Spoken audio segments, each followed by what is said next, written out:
flowers and the trees till you're up to your knees in love. There's a tree house in the meadow below the mountain peak, the perfect place for lovers when they play hide and seek. There's a covered bridge at Cripple Creek where the horses always stop. Between the tree house and the covered bridge, that's how Mom and Pop are making love in the country where skies are blue.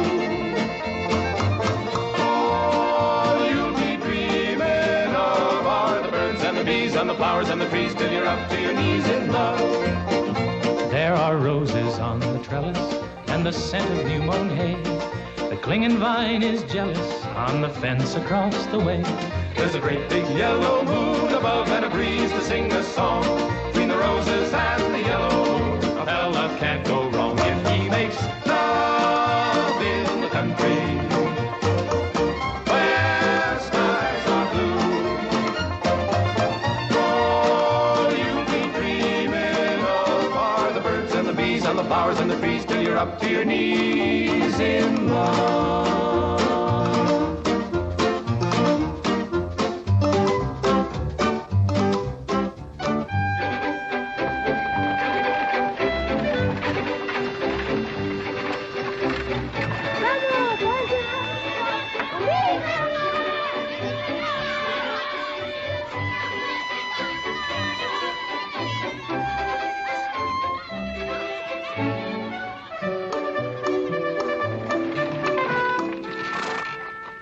Lord to goodness, not again.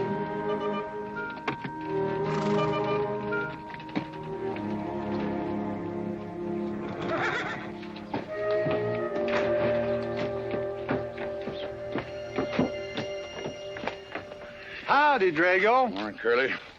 Makes 7 times this month he come home swoggles. 6. 7? 6. Once was his birthday. That don't count. Give me my buggy whip. Didn't have anything for breakfast but 2 raw eggs and a mug of honey. No. Curly, Yes, boss. don't say it's a fine morning or I'll shoot you. Get out of here, Bunyan. Good morning. Morning. Carlos, what are you doing up there? I hope I get it this time, Mr. McLintock. My brothers, they got the big hats already.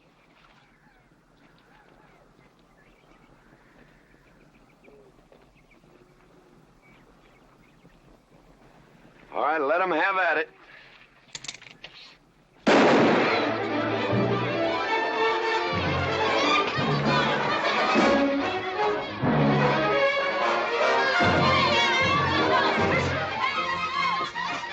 Get over it. Did you let me drive? You promised me you would sometime. No, yeah. Boss, you better watch that turn off the road. You're gonna kill both of us one of these days. Thank you, Mr. Boss.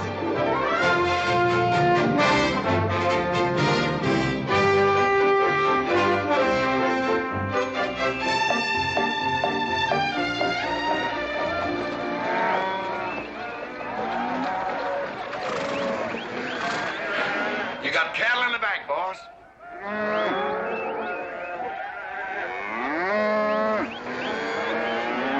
Yeah. Give it up, yeah.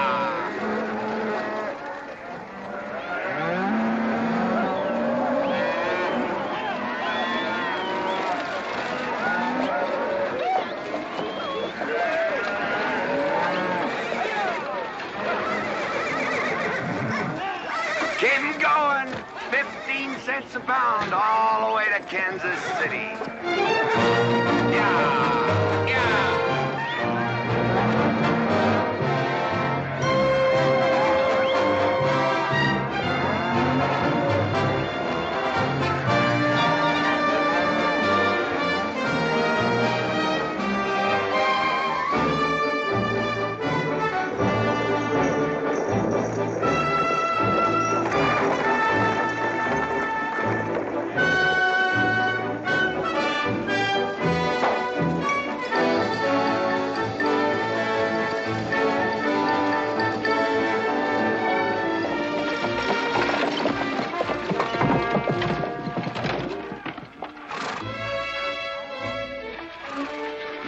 boss, there's one old pensioner I wished you would pass up.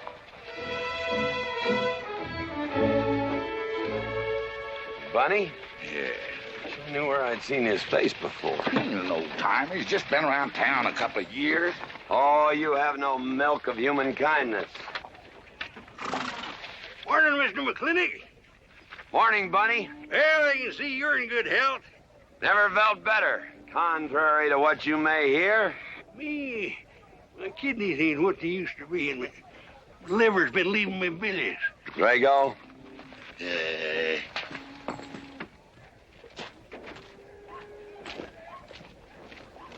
Hello, Ben. Hey, McLintock. Drago, throw that in the buggy. Yes, sir. The scrubby bunch of Sooners, huh? They are at that. Well, it ought to make Douglas happy, lining his pockets with land fees. What are we gonna do? I don't know what you're gonna do, Ben. Me, I do nothing. 200 families. Quarter of beef a week per family. If they last 2 years, that can be a sizable number. I got 20 head to 1 of any other brand on the Mesa Verde. I'm not hollering. Some of us haven't got all the money in the world. Some of us ain't old and tired and feel like being put upon. You interest me, young Ben. Go on. So the first time I find one of our hides wearing our brand hung on one of them settlers' fences, I aim to kill me a plowboy. You do what you want, McLintock. We'll do what we want. Fellas my age generally call me GW or McLintock. Youngsters call me Mr. McLintock. All right, Mr. McLintock. Not because I'm afraid of you. You're the big he-stud of this country. And I reckon a fellow my age should call you Mister. He's full grown now, GW. He's a half owner of the spread. I made him a full partner the day the doc gave me the long face. Well, you want him to vote the first time this territory becomes a state, don't you? Of course I do. These settlers get burned out, there'll be a lot of hollering that this country's too wild to be a state. And we'll go on being a territory some more, with a lot of political appointees running it according to what they learned in some college where they think that cows are something you milk, Indians are something in front of a cigar store. I'm looking to you to hold young Ben down. I'll do what I can. Come on over to the house once in a while. We'll rack up a few hands of stud. GW, that'll be just fine.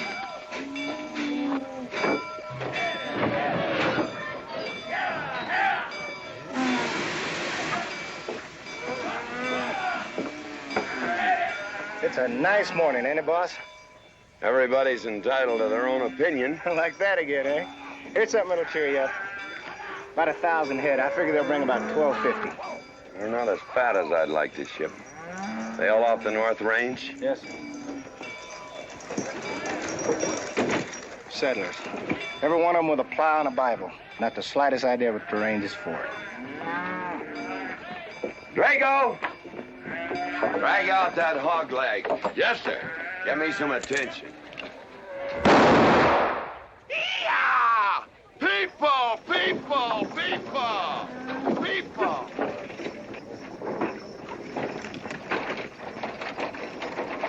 Come on, all of you. Gather around. People, come on. Gather around. I'm McLintock.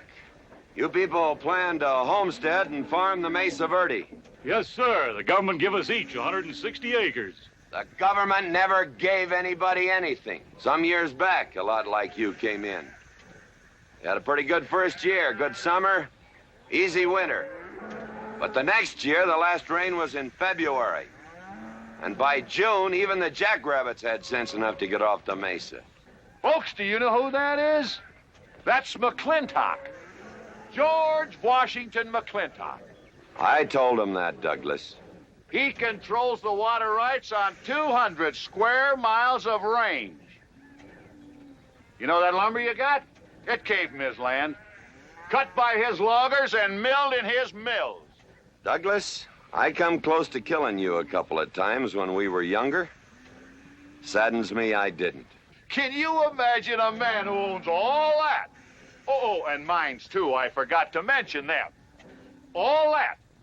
And he's begrudging poor people a measly 160 acres.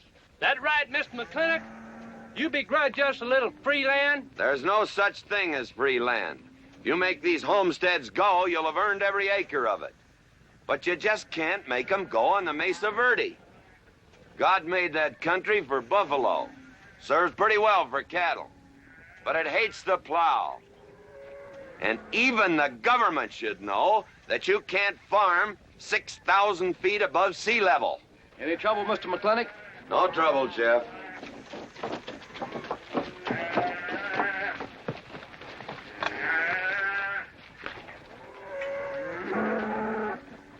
How about you, Douglas? Douglas? Just plain Douglas, eh? And you call him Mr. McLintock. Why? Well, Douglas, I guess it's because he earned it.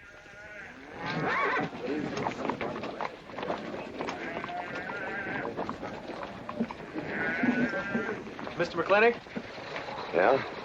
I'm a good hand with cattle, Mr. McLintock. I'd like a job. Well, you look strong enough. You come in with those Sooners?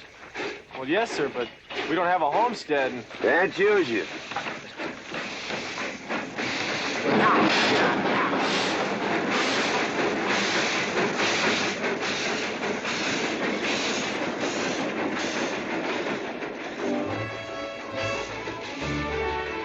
Tough life, ain't it, Sonny? Hell, ain't much future in being a farmer around these parts.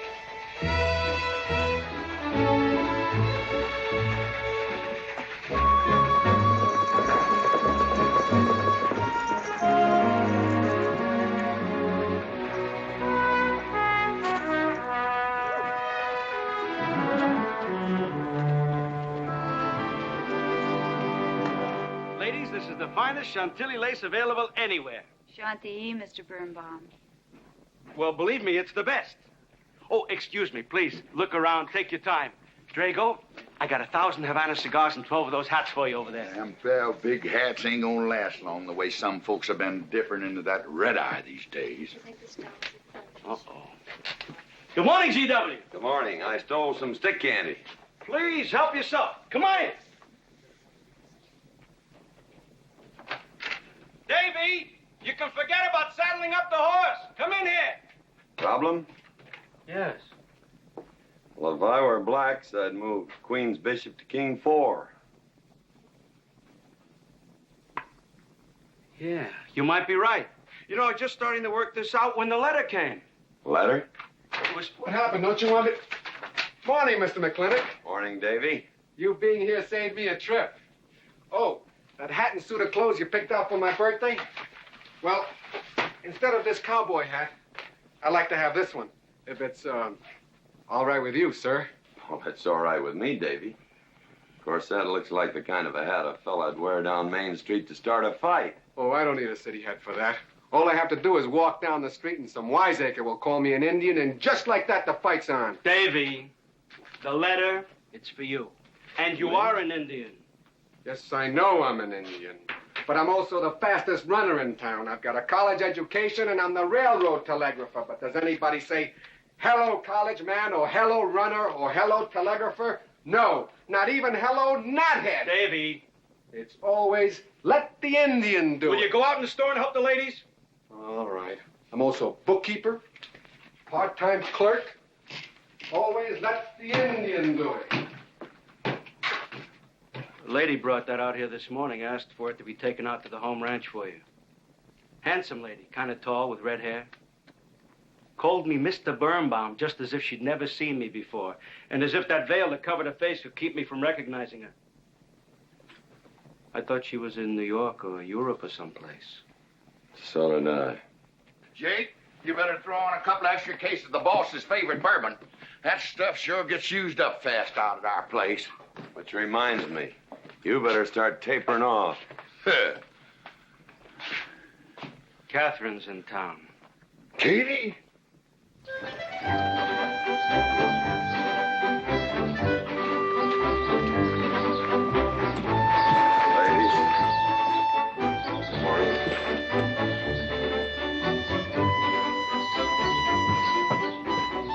Mr. Clifford. Morning, Mr. McLintock.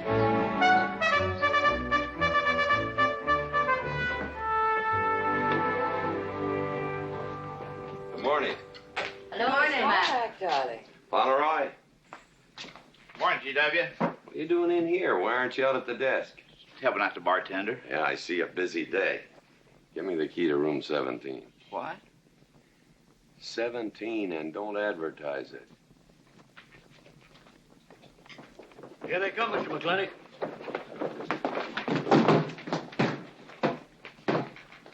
Set 'em up. Beer. Whiskey. Day off? Off day. Wonder what he's so preoccupied about. Haven't you heard? No, what? Katie's back in town. Katie? Yes, dear. The social arbiter. Well, hi, Sonny. Good morning. Oh. He sure is a quiet one. Mr. McLintock, I don't want to bother you. I'm sorry, boy. I told you, no job.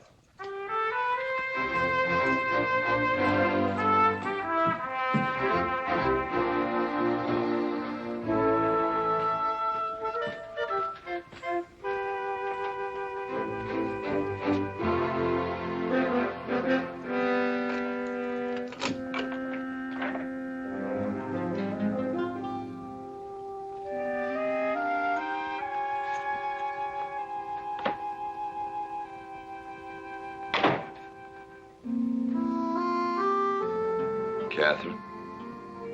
George Washington McLintock.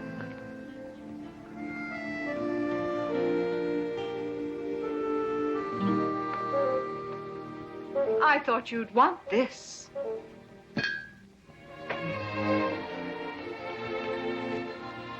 First dig of the spur. But who am I to upset your plans?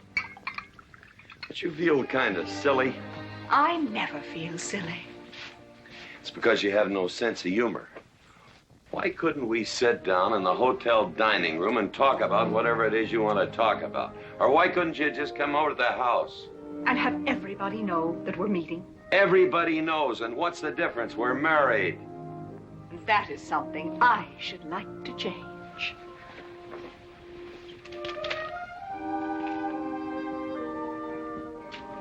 You know the answer, Katie. That isn't why you sent for me. Let's get to the rat killing. Oh, that's just the kind of remark that's always endeared you to me. Let us open the discussion. Very well. Our daughter is coming home in a few days. Rather, she's coming here. It was just a slip of the tongue that made me refer to this ugly hamlet as home. Our daughter. Is it so hard to say her name? It's Becky. Rebecca. I hate that name. Anyway, she's coming home. And I hope to persuade you to let her live with me. Part of the time in the capital, part of the time in New York, and, of course, Newport during the season. You're whistling in the wind, Katie. If she stays here, she'll become just as crude and as vulgar as all of this country. And if she goes your way, she'll be all show and no stay. Oh.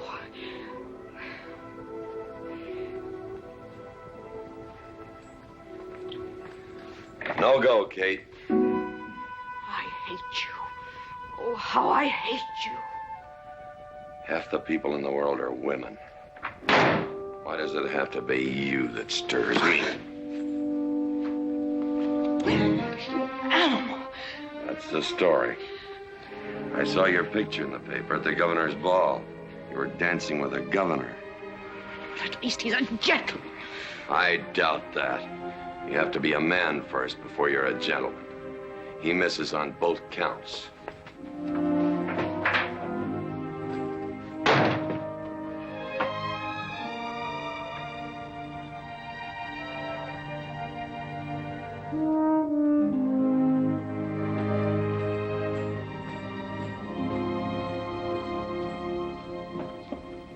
Hey, Sonny, you gonna ask him again? Nope. Hey, boy, you got a pocket of pride. You got a bag. You better listen to an expert, Sonny. I'm telling you, you got to grovel. Human nature gets him every time. Mister, leave me alone. Everybody does it one way or another.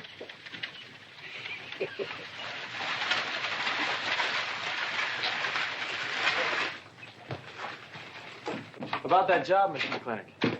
I already told you, son, I've got no need for farmers or use for them. Just 1 minute, Mr. McLintock. My father died last month. That's how come we lost our homestead. I've got a mother and a little sister to feed. I need that job badly. What's your name? Devlin Warren. Well, you got a job, son. See my home ranch foreman. He's over at the corral.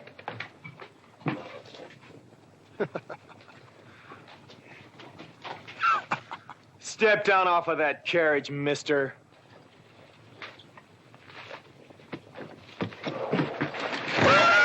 Hold that hog leg.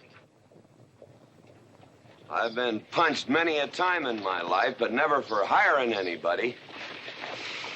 I don't know what to say. Never begged before. Turn my stomach. I suppose I should have been grateful you gave me the job. Gave? Boy, you got it all wrong. I don't give jobs, I hire men. You intend to give this man a full day's work, don't you, boy? You mean you're still hiring me, Mr. McLintock? Well, yes, sir. I mean, I'll certainly deliver a fair day's work. For that, I'll pay you a fair day's wage. You won't give me anything, and I won't give you anything. We both hold up our heads. Where do you live? The settlers' encampment, down by the mine. That's your plug? Yes, sir. Well, hop on him, and we'll go get your gear.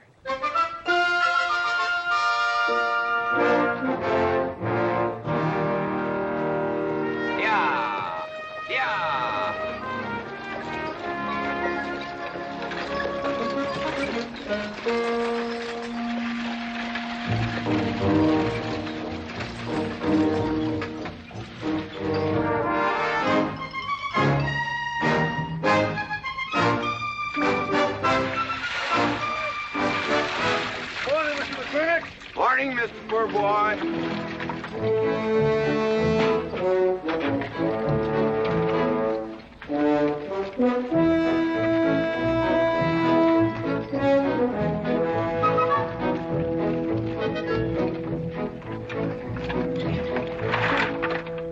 I'm sure that all you fine people are interested in knowing just what portion of this new land will be your new home. Oh, Jones and McAllister, since you've been more or less the leaders of our group, I'd like to have you come up and check the exact location. Won't be a minute, sir.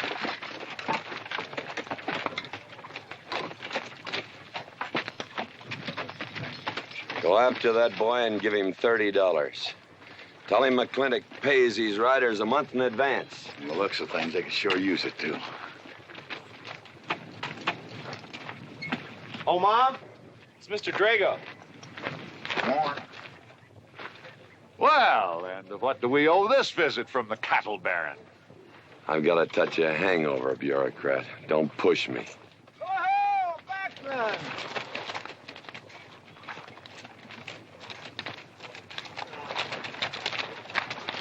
Say, those are Indians. Are there Indians in this homestead land? Friendly Indians, my boy. Oh, McLaglen! Oh, running buffalo! Oh, McLaglen! Long time we don't get drunk together. And it's going to be a lot longer time, because it's against the law and you're with the sheriff. And if I got my hands full, they came into town to meet the train. The old Indian chiefs are coming home. I heard they'd been pardoned. They don't know when it's arriving, this week, next week, or next month. So in the meantime, I've got to do something with them. Could I cut out a couple of head of your steers to feed them? Otherwise, some of these settlers' milk cows are going to disappear. That's right, McLaglen. Cut out whatever you need. Sheriff, are you going to camp these savages with all these settlers? You're asking for trouble. Mr. Douglas, I already have plenty of trouble. Please stay off my back. Running Buffalo, bring your people over to the clay slide. Go. Hello, Mr. McLaglen. Tiny Mouse, it's nice to see you. You wouldn't believe it now, but 20 years ago, she was a mighty handsome maid. 20 years ago, you thought so too, Mr. Douglas.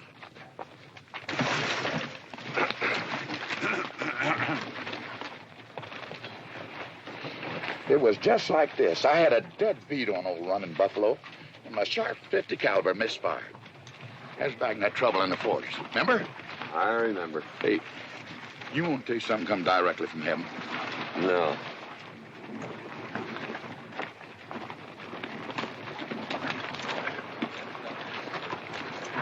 Where'd you get this? That boy's mama baked them.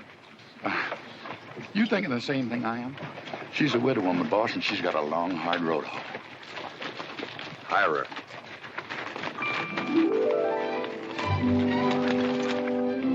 I always said you had a heap of sense. Mr. McLintock, this is my mother. Your mother? And my sister. Pleased to meet you, Mr. McLintock. Ma'am, this here's my boss, and he has a few choice words to say about your biscuits. Yes, Mr. McLintock? Well, they're great.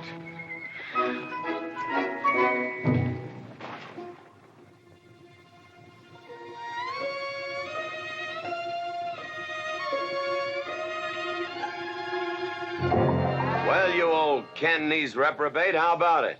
Fire me? I kill myself. I'm not talking about firing you, I'm retiring you. You've been rustling food for us for 30 years. We're gonna put you out to pasture. All you'll have to do is give advice. Be one of the family. I kill myself. I may save you the trouble. But, Ching, you kill yourself, I'll cut off your pigtail, and you ain't never gonna get to heaven. I'll be one of our family. I give you my solemn word. Pretty clumsy family. Drink too much, get in fights, yell all the time. Cut off his pigtail. All right, I'll be one of our family. Giúp lấy đó. Phải là giúp lấy đó. Giúp lấy đó, hai. Cảm ơn.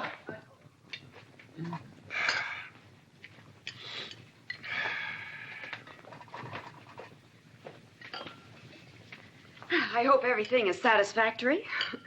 This is such a big house, it'll take me a while to get used to things. Now, please don't hesitate to tell me if anything is wrong. No bird's nest soup. Otherwise, it's fine. Everything went nicely. Finally, fine. Ma'am?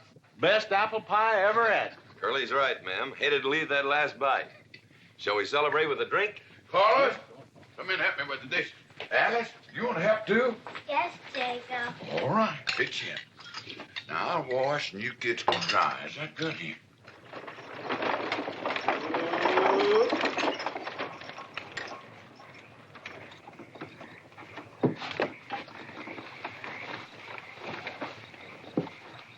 Don't seem possible one woman could use all them clothes. You keep a civil tongue in your unprepossessing face. Yes, ma'am. And unload my baggage, please. Yes, ma'am. By the way, what does that word unprepossessing mean?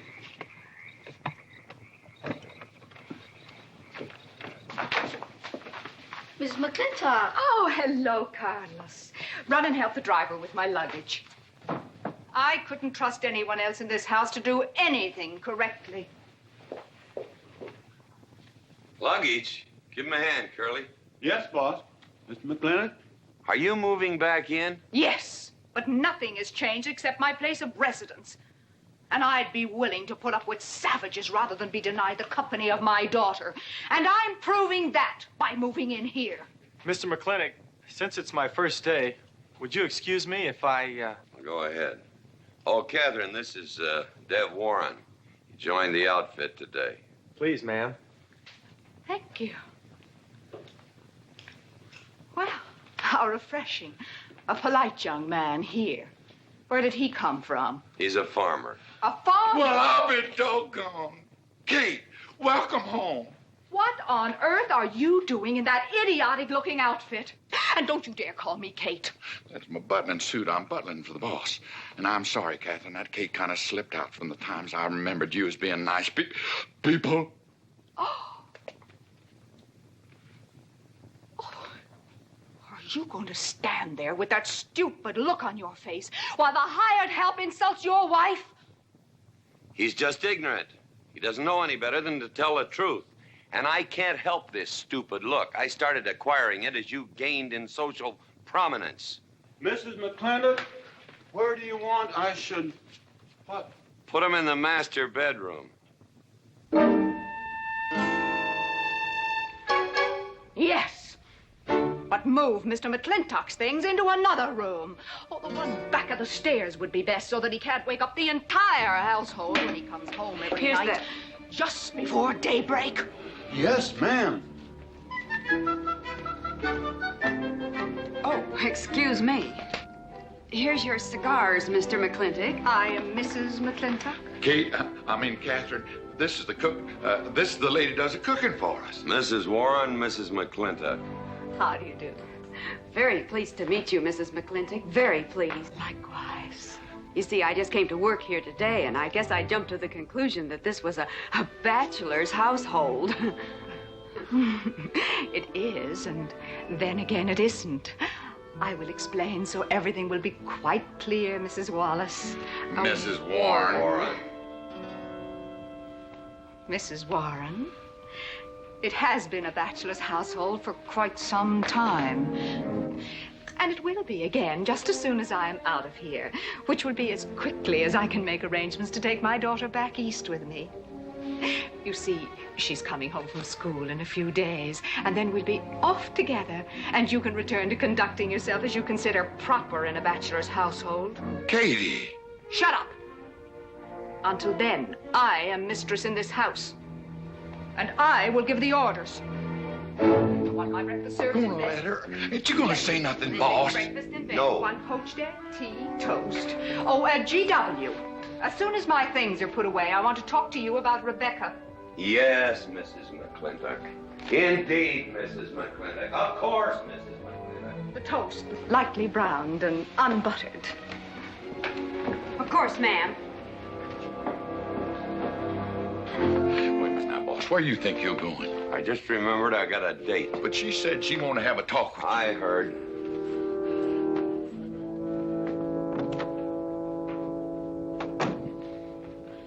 Good evening, Lem. Good evening, Mr. Mack. Yep. Say, Mr. Mack, what does unprepossessing mean? I was called that once, Lem. Looked it up in the dictionary. It's best you don't know what it means. Uh-huh. Thank you. You're up.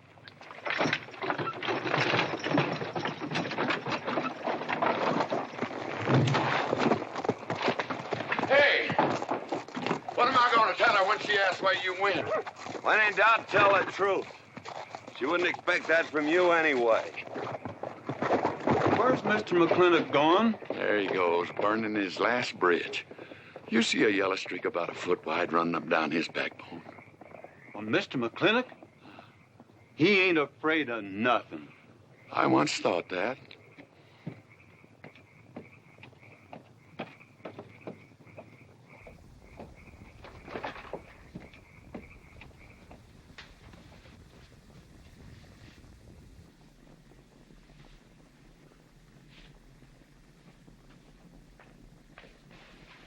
Drago? Yes, ma'am. Was that, He took off, lit out. I told him I wanted to talk to him. Yes, ma'am. I was standing right over here when you said it, and I was standing right out there on those front steps when he walked up to a horse, grabbed a hunk of mane, stepped up on him, and sunk spur. Where did he go? Last time I saw him, he's going east. But you know him, he's liable to go north, south, or west. Get me a carriage. Yes, ma'am, but... But what? Maybe you shouldn't follow him into maybe where he's going into. What does that mean? I don't know, but I wish I hadn't said it. I'll just get the carriage. Yes, ma'am. What happened? Get the Bruce. Baruch? Hitch it up. She wants to go to town. But Mr. McLintock never said anything to me about it. Look, young fella, I'm the ramrod around this place, and you better start giving me a yes, sir. You're gonna get the roof of this house pulled down on your head. Yes, sir.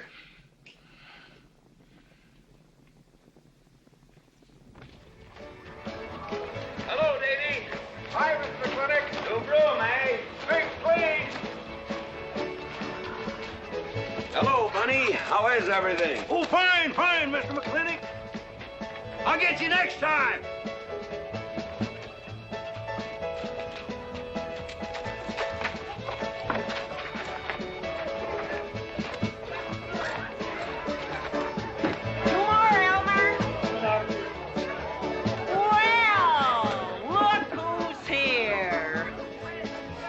What'll it be, Mac?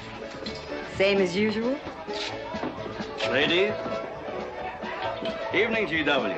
Jake? Wrong move. What? Chess problem. Queen's in danger.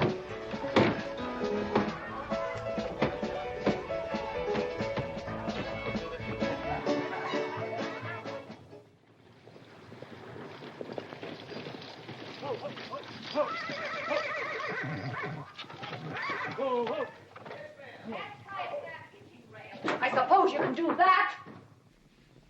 Camille, you're on your own. Mr. McLintock?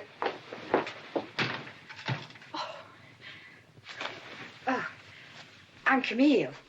Camille Reedbottom. I'm learning the game of chess. Thought it would give me something to pass the time.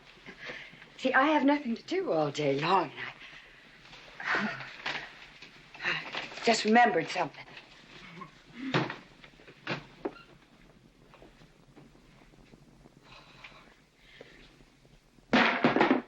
Katherine, I didn't hear you come in. Mr. McLintock, I told you that I wanted to talk to you. Not now. Could I get your glass of sherry, Katherine? Oh, thank you, Mr. Birnbaum. I could use one. I came into town behind a runaway team. Drago never could handle horses. It was that young man whose mother pretends to be your cook. Katherine, your wine.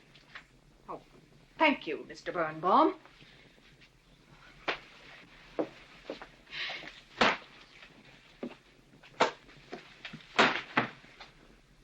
Now, Mr. McLintock, we have an awful lot to talk over. First thing I learned about Indian fighting was to wait for daylight.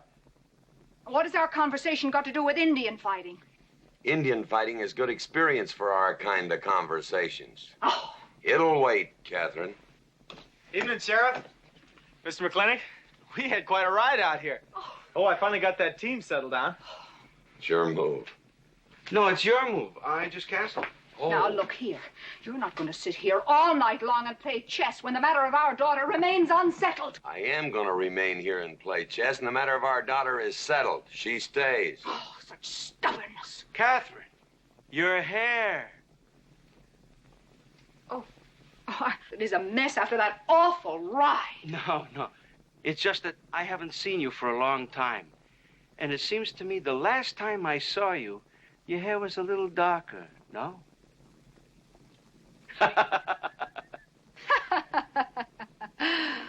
It's a funny thing that tricks a man's memory will play, huh? Mr. Birnbaum, I think that you've completely lost your mind.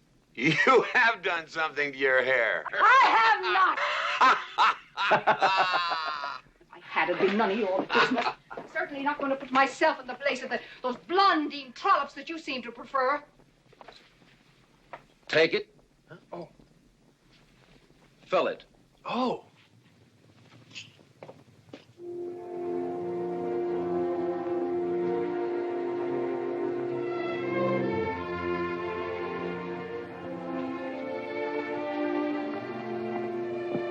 Morning. You fellas still at it all night? A McLintock never quits. But a Birnbaum has to. Besides, the game is over. You got me. Oh, no, Mr. Birnbaum. You've still got a good game. Oh, you play chess? Please, take them.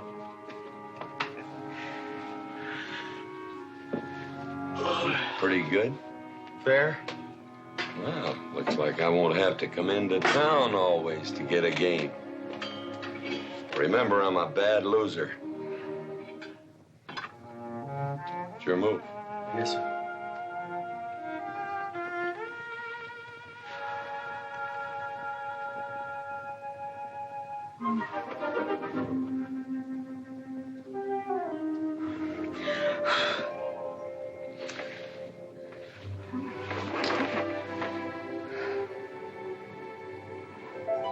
Good morning. Good morning. Oh, it's not morning already. Mm-hmm. Cup of coffee? Oh, yes, thanks, Jake. You're welcome, Katherine. Got any cream? Canned cow's milk. That'll Mountain Dew. Good old condensed milk. That reminds me. I was cleaning out my desk the other day. I found something I wanted to return to you.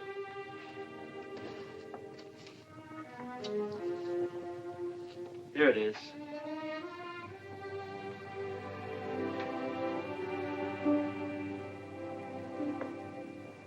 It's a medal, remember? From the President of the United States of America to First Sergeant Michael Patrick Gilhooly for bravery above and beyond the call of duty. It's your papa.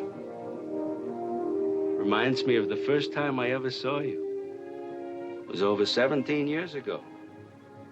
You walked into my store, not much bigger than the bundle you were carrying. And in the bundle was the most beautiful baby I ever saw. And was she hungry? You walked all the way from Superstition Creek just to trade me that medal for a case of canned milk. GW was off somewhere as usual, fighting Indians.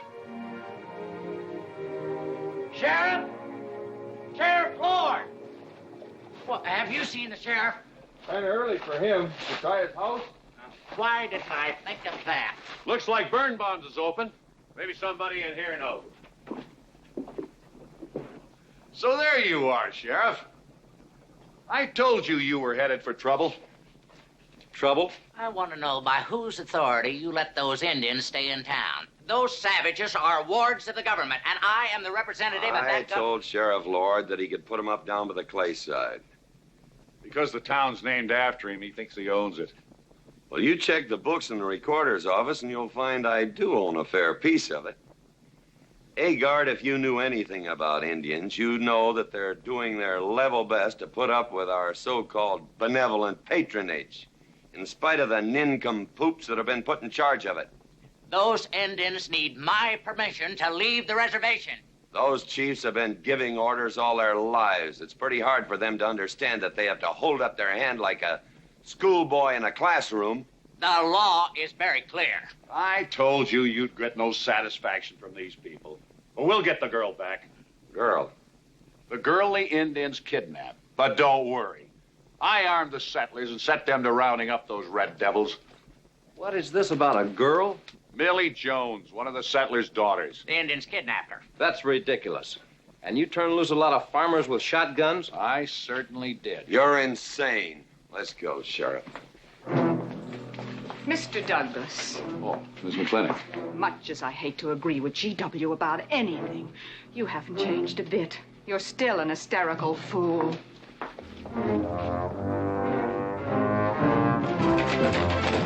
Come into town, I got worried. What about? Thought maybe Katie shot you. Not yet, Drago, but it took restraint. Wait a minute. You better take Agard along. Not that he'll be much help. Drago, have him on the horse.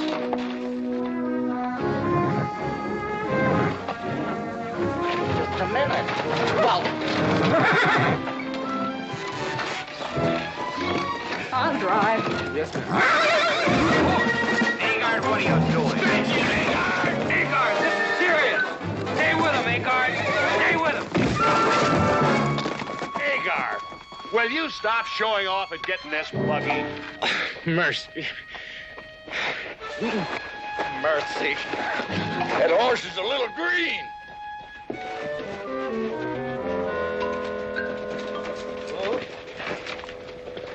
Let's go. yeah.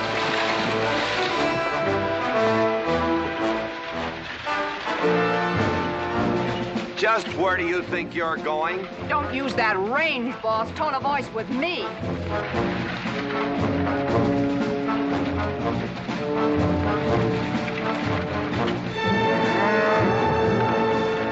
Carter!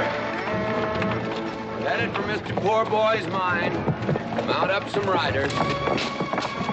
Right, boss. You heard the man.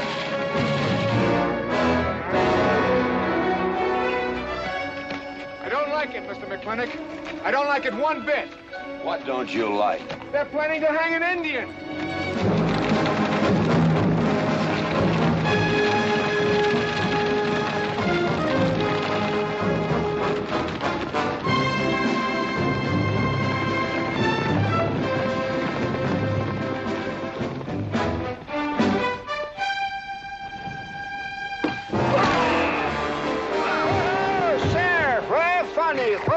whiskey. Hold that! Not so fast, Mr. Boss of the whole country. Unless you want to wear a big hole in your middle. How long is GW going to let that cheat-chalker push him around? That cheat-chalker has a sawed-off shotgun. How do you know she didn't wander off someplace or meet some fella or something? What are you saying? That I didn't raise my girl right? That she'd wander off all night with some man? There's a lot of things I'm not saying to you, mister. Well, you got a sawed-off shotgun in my middle. But how do you know this Indian had anything to do with it? She's gone, ain't she? She's gone. Pa! Pa! I'm over here! Pa! Been looking for me, Pa? Where you been, gal? Young Ben took me for a sunrise ride, and the horse wandered away. You come down over there. But, Pa! She's telling the truth, Mr. McLintock. We wasn't doing nothing. Well, that's not important right now. The important thing is that you don't draw that hog leg, or this'll be worse than Dodge City on Saturday night. You get on, back to the wagon. I'll tend to you later. Now for this young whippersnapper. Now, no harm has been done. And young Ben here is one of the nicest boys in the territory, so just put down that shotgun and I'll let's teach forget him to fool with Mike. Now, we'll all calm down. Boss, he's just a little excited. I know. I'm going to use good judgment. I haven't lost my temper in 40 years. But, Pilgrim, you caused a lot of trouble this morning. Might have got somebody killed. And somebody ought to belt you in the mouth. But I won't. I won't. The hell I won't.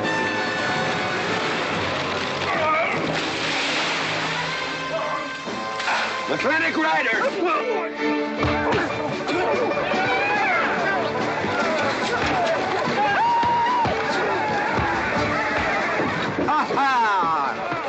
Oh, Markland! Hey, Buster! Remember me?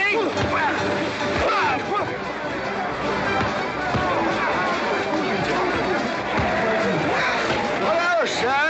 Nice party.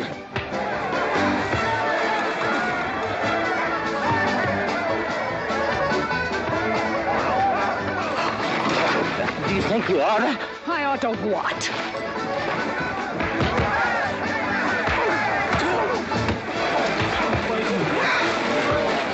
Why, you...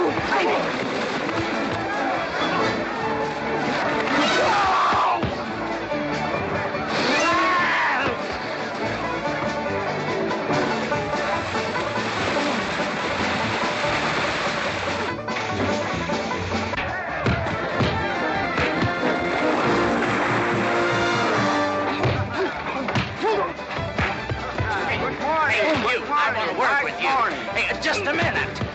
What do you do? My glasses. See, now stop this or you'll be sorry.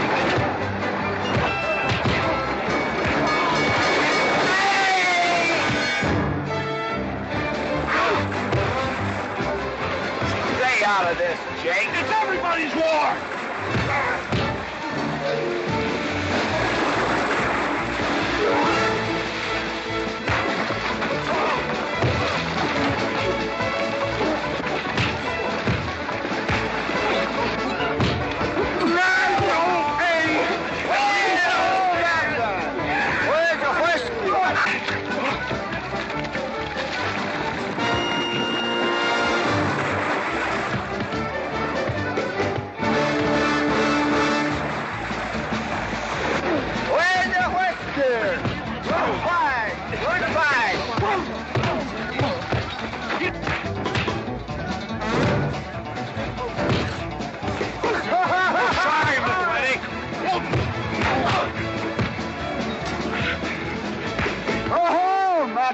Thanks. Aha! It's very funny. Yeah, very funny.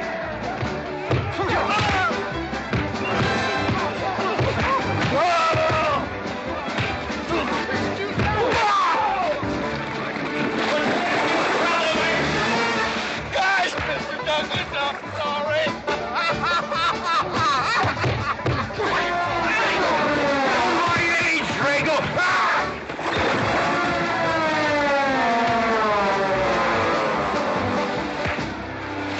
Hey!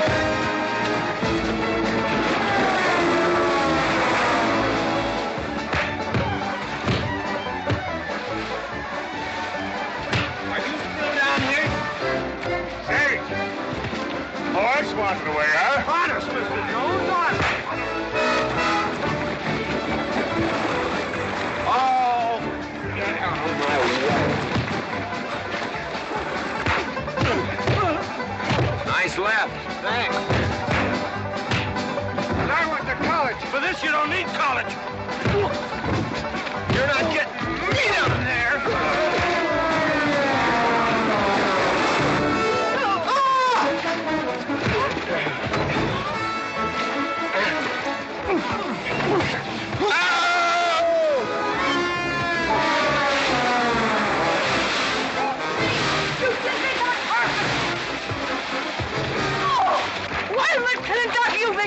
Good morning to you, Mrs. McLintock. Buddy, you big...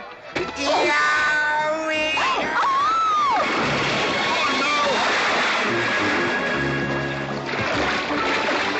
G.W. McLintock, you big bacon clumsy! Well, it's pretty hard to control yourself.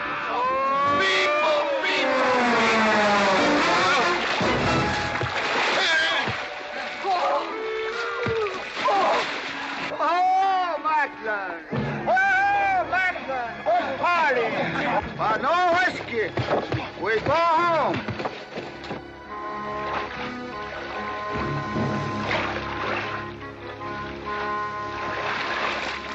You and your friends! Well, we at least saved your hat.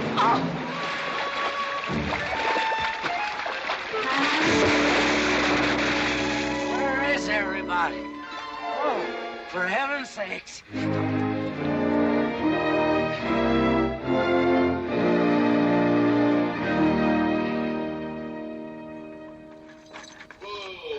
Drago, will you never learn how to handle a team? Yes, ma'am, I'll sure try. I'll tell you that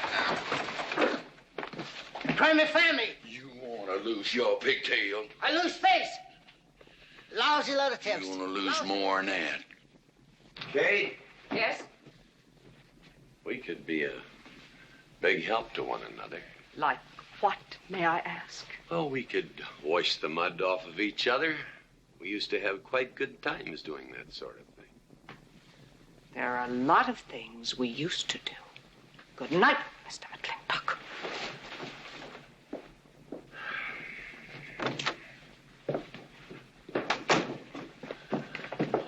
Any luck? What are you talking about? I mean, divorce. She still want it? Yeah.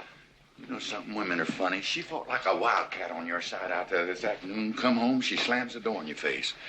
That divorce business, is that what you get when you pay a woman not to live with you? That's about it. Some women I've known it'd be worth it. You know, if we had any moral character, we wouldn't be standing here covered with mud drinking when we should be washing. G.W. Drago.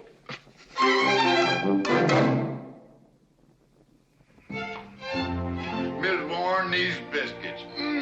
Oh, thank you, Drago.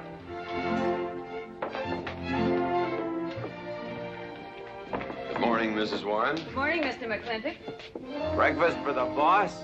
If that's the way you want it, Mr. McLintock.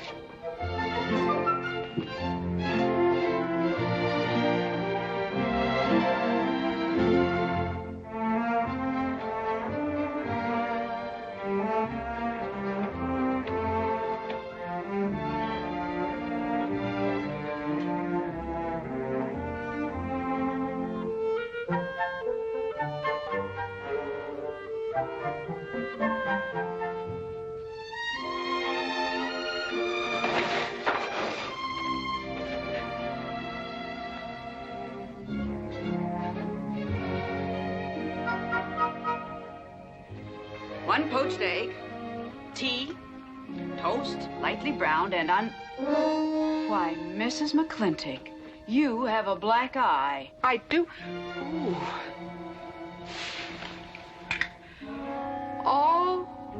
Oh, and Becky's coming home today. And that's not all. There's a little something we'd better get settled. There are no men listening now, so we can be ourselves. Oh, sure, I let you get away with all that guff the other night. But now that we're alone... When I want the opinion of the hired help, I'll ask for it.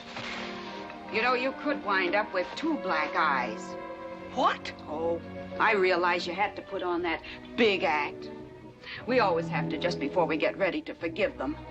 Generally for something they haven't done. But you and I both know that's just to keep them from getting the idea they run things. McLintock give you that black eye? No! Somebody gave it to me. I won it.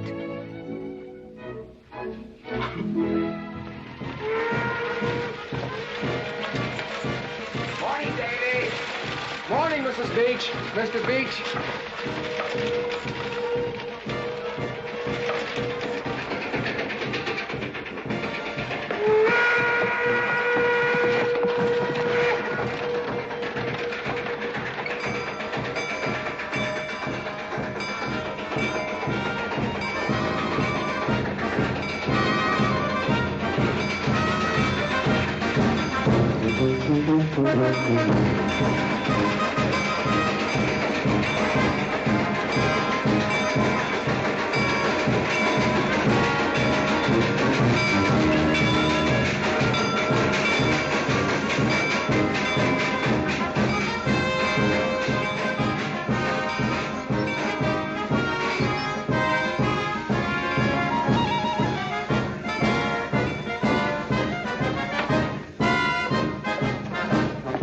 Why, Miss Becky, welcome home.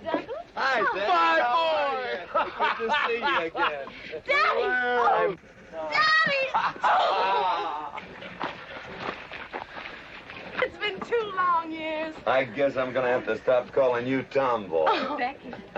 Mama! Oh, darling. Mama. I wasn't sure you'd be here. Oh, I've been here a few days. Oh, Becky, I've bought you 3 of the most beautiful dresses. Uncle Drago! Oh! Did you bring your old uncle a coming home present? Sure did. What is it? A mustache cup. And what did you get me? Prettiest Palomino pony that ever packed a saddle. Broke the stand, drowned, tie, and the counter. Oh! Uncle Jake! Oh! What are you doing with Mr. Douglas's tuba? Oh, Mr. Douglas has had a little accident. I brought you a whole shipment of licorice sticks. But now that I've seen how much you've grown, I think we better exchange them for a couple of bolts of dress goods, huh? Thank you. Oh, the mayor was going to be here, but he had to go to the territorial capital on a horse theft matter. But I'm going to give his speech. Oh, and don't worry about the mayor. I'm sure that he can find a bill of sale for the horse.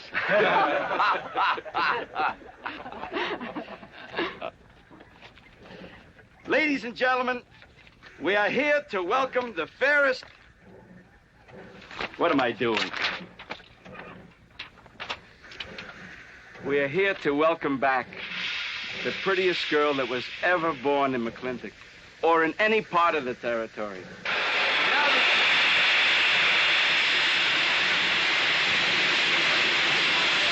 Hey, Davy! Yeah? Got something for you. Yardmaster up at the junction told me to let him ride, so I locked him in here. I've had my scalp a long time, and I aim to keep it.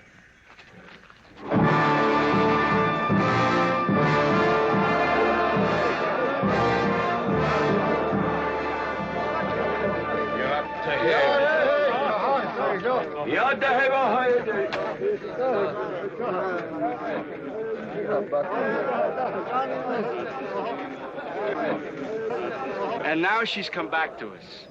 Gone are the pigtails, but the freckles are still on the prettiest face that was ever born in McLintock.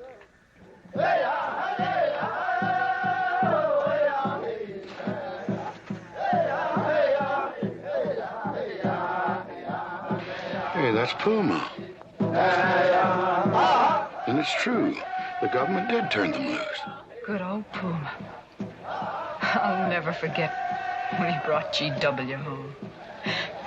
Your father had a hole in his chest and 104 fever. Of course, they weren't very mannerly about it.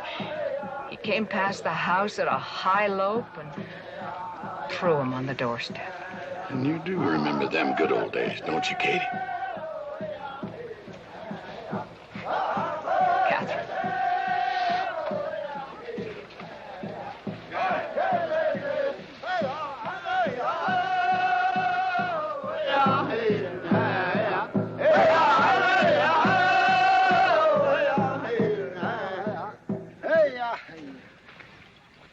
Yatta-hey, my friends. Yatta-hey. Puma, honored enemy. Does big McLintock forget? Also blood brother. No, I'll never forget that. All wound. Does it hurt still? I feel it when it comes on to rain. An inch higher and I wouldn't have had to worry. Our big McLintock, that was remembered fire. We return with news. Our people have more trouble. You see, I learned good English now, big McLintock. Learned in white man's jail. But we would have you talk our cause at government hearing. I understand that Governor Humphreys is going to preside at that meeting. Yes, Puma, I'll translate your wishes. Mr. McLintock, could I impose upon you to use your Comanche to tell these Puma chiefs... is chief of the Comanches, and he speaks English very well. Oh, well, your people will have to follow my instructions to the letter. It is the law of the land... Well, now, just a minute. Well, for heaven's sakes.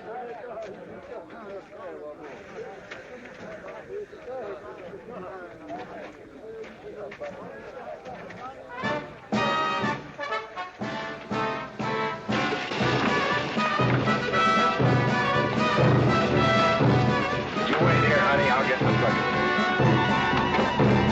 Go to the clinic party? Surely. Will I see you there, Beth? Of course, Davy, and you can have the first name. Sis? Don't want any sister of mine talking to strangers. Davy's not a stranger. He clerks in burn barns. He's an Indian.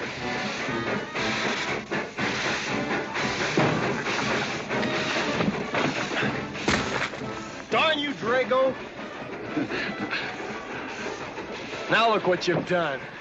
Baby, this is Devlin Warren. He works for your papa. Dev, this is Miss Becky McLintock.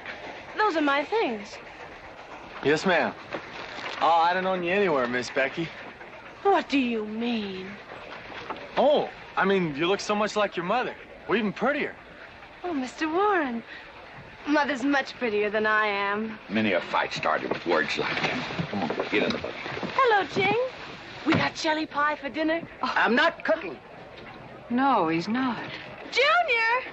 Yes, Miss Becky. You remember Junior Douglas, Mama? Oh, of course. How's college? Valedictorian, 95. Oh, congratulations. Oh, Mr. and Mrs. Douglas, we will see you at the party, of course. Oh, delighted. Well, it'll be pretty hard to keep young men away. Yes, sir. Drago? Yes, boss. Baggage all loaded. G.W. You remember young Junior? Oh, yes. Like father, like son. Mr. McLintock, I hope you don't think I'm being presumptuous in asking for the honor of calling on Miss Rebecca. Well, there she is. Ask her yourself. Well, thank you, sir. Gene, now I'm going to get fired. Get up out of here. Thank you, sir. Thank you. How do you know me, Mama? See you at the party, Junior! Yeah. Yeah, what? Like father, like son. What did he mean, Matthew? Come on, Ching. Grab a root and growl. Well,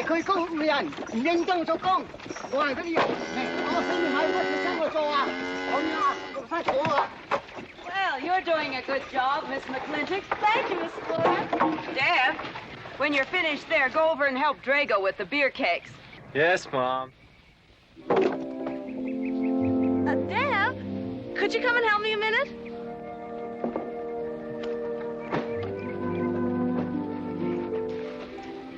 I certainly was surprised to hear you went to college. Why? I don't know. Junior says Purdue's a good college for a backwater place like Indiana. Well, he did indeed. Oh, could you do this? I can't reach it. Why didn't you finish college? Lack of funds. My father got sick, and he had to come out west. So he took out a homestead. You know, your mom's sure cute. It's too bad you didn't inherit her eyes.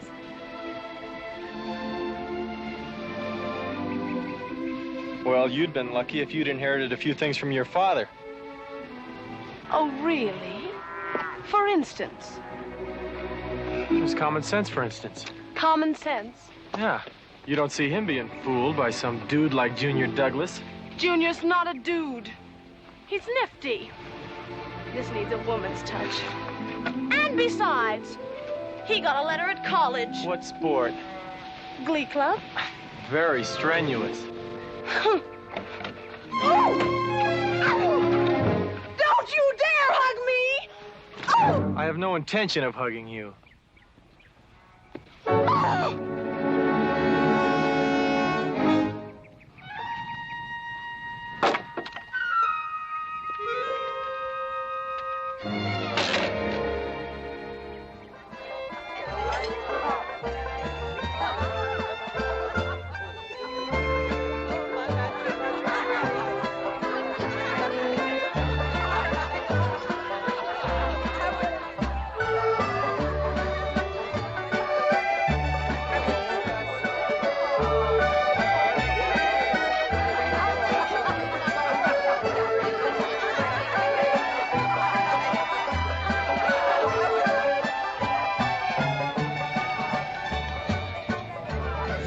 Ladies all look lovely, Katherine.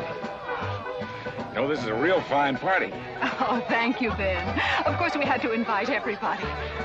Just everybody. Sorry, GW, but this one's mine. Well, thank you, Mrs. Warren. I guess I'll have to be a good host in my own home. Well, the next one's yours, Mr. McLintock. Thank you.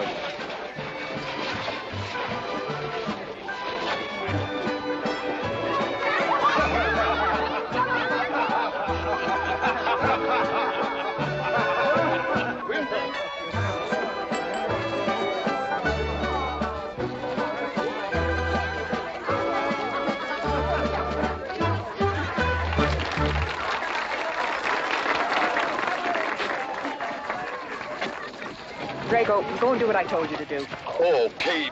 Katherine, and do as you're told. Oh, Drago, do this. Drago, do that. Yeah! People! This Douglas feller. Drago! Yes, ma'am. Matt Douglas, Jr. is going to bring you folks some of the latest terpsichorean dance steps, brand new, brought by him directly from New York City. All right, Mr. Fiddler.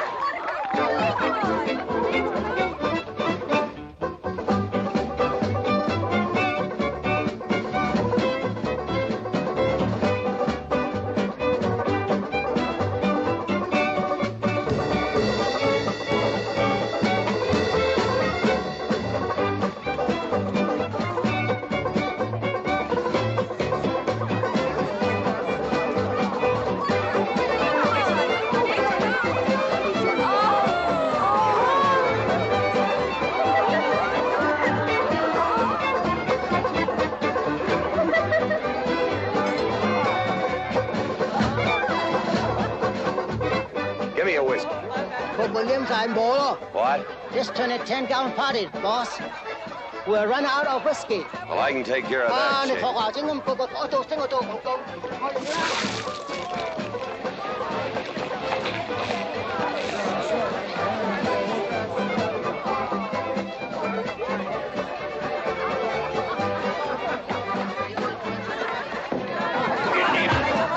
Indian.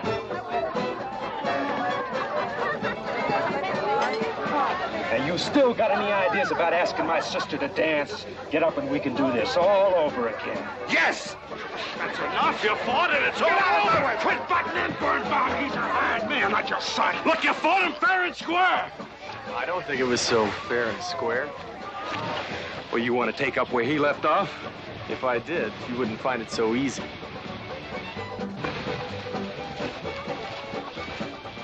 Now we've had enough of this. Well, when are you gonna quit walking away? Just as soon as we're out of sight of the party. A little lesson I learned back home, don't fight in front of women. Well, we're out of sight now. So we are.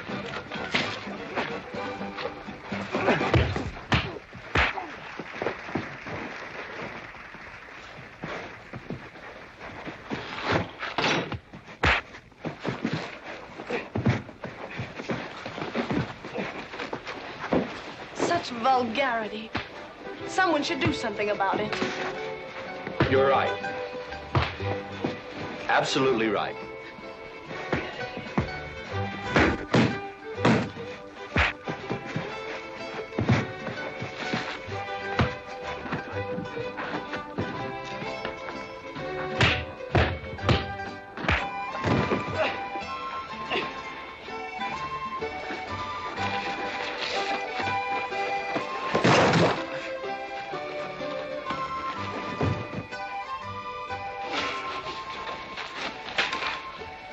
right, young man?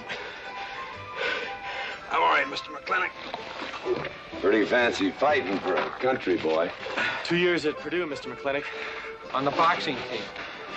I never thought any farmer could whip me.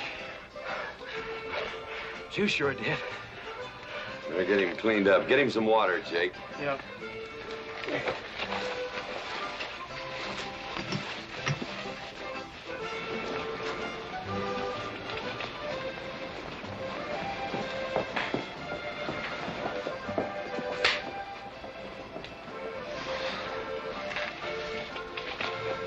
Get yourself cleaned up. Go ask that girl for a dance. Who?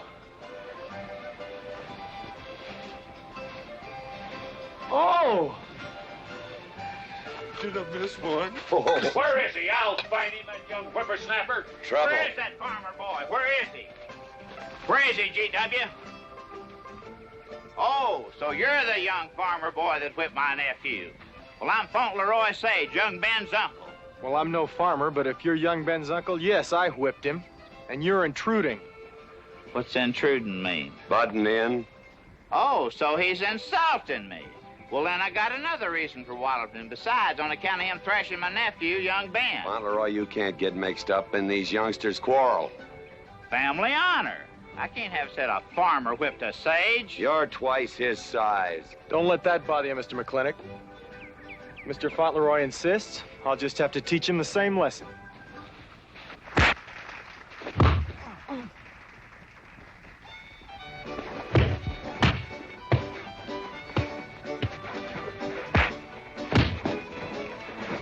Say!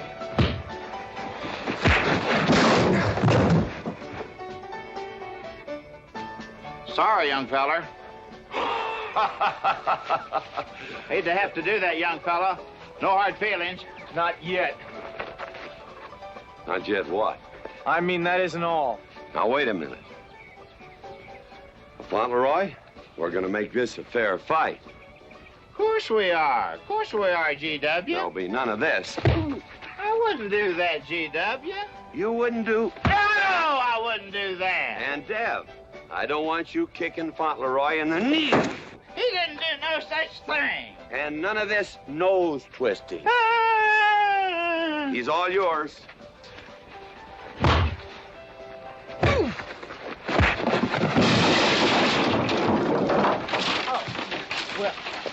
Well, where are my glasses? You all right, young feller? Ouch! I'm all right. This Indian agent will stop stepping all over me. I beg your pardon. G.W. You're just funning me. But I want you to know that boy fought me a fair fight. Well, I'm glad to hear that, Fauntleroy. Here's my uncle. Fauntleroy, what have you been doing? I hope my uncle didn't bother anybody. No bother. I think we'd better join the ladies before they get curious. Drago. Fauntleroy, let's line them all up for a do-si-do. Jake, you think tincture of arnica would help? Could be. Used to help you. Gentlemen, to the medicine cabinet.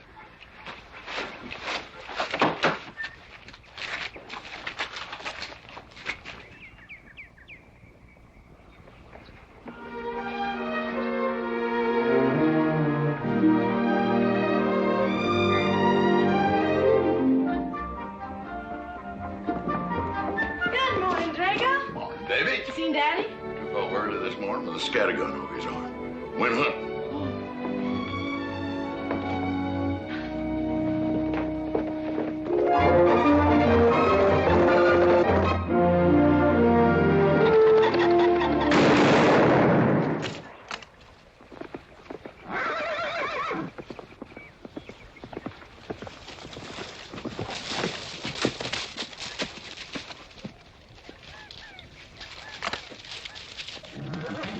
Morning, Daddy. Good afternoon. I'll get you out so early. There's something I have to get straight in my mind. Yeah? What? Mama.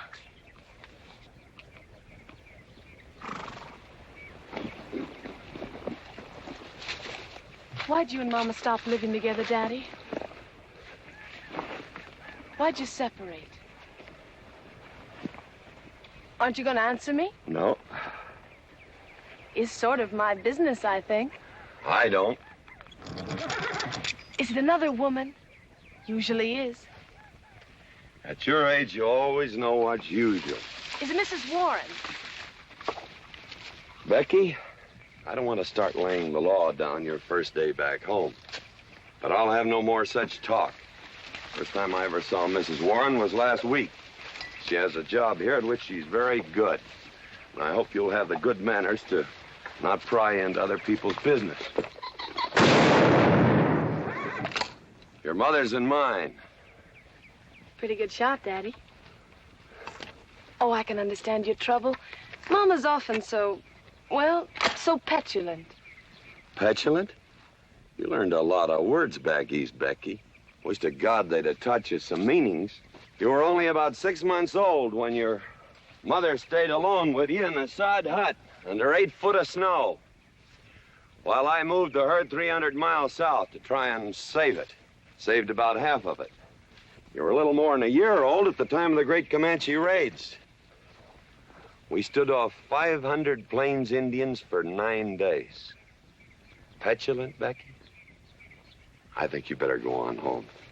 See that Ching gets those birds.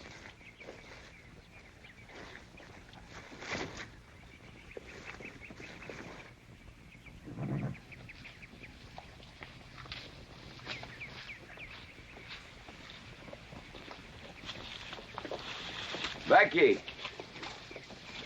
come here.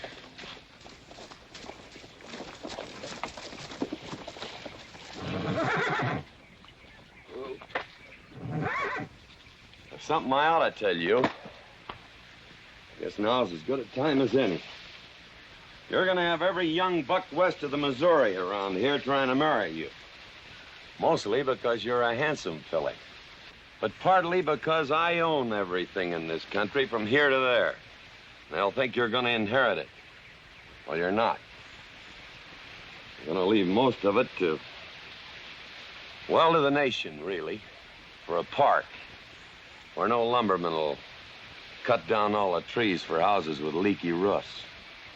Nobody will kill all the beaver for hats for dudes, nor murder the buffalo for robes.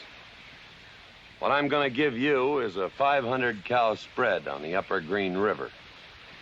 Now, that may not seem like much. It's more than we had, your mother and I. Some folks are going to say I'm doing all this so I can sit up in the hereafter and look down on a park named after me. Or that I was disappointed in you. Didn't want you to get all that money. But the real reason, Becky, is because I love you. And I want you and some young man to have what I had. Because all the gold in the United States Treasury and all the harp music in heaven can't equal what happens between a man and a woman with all that growing together. I can't explain it any better than that.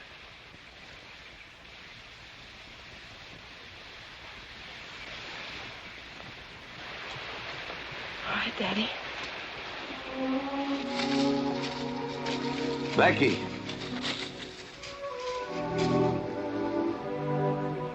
When you're as old as I am, you'll thank me for this. Daddy, I'm full grown. I wasn't worrying about me. I was thinking about you and Mama.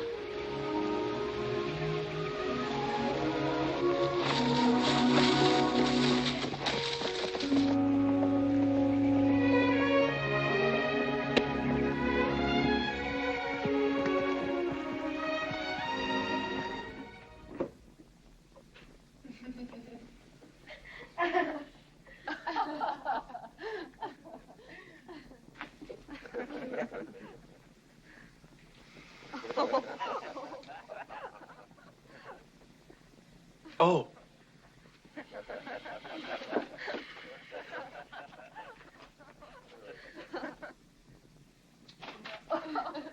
Well, sir, all three of them fell right out of the carriage.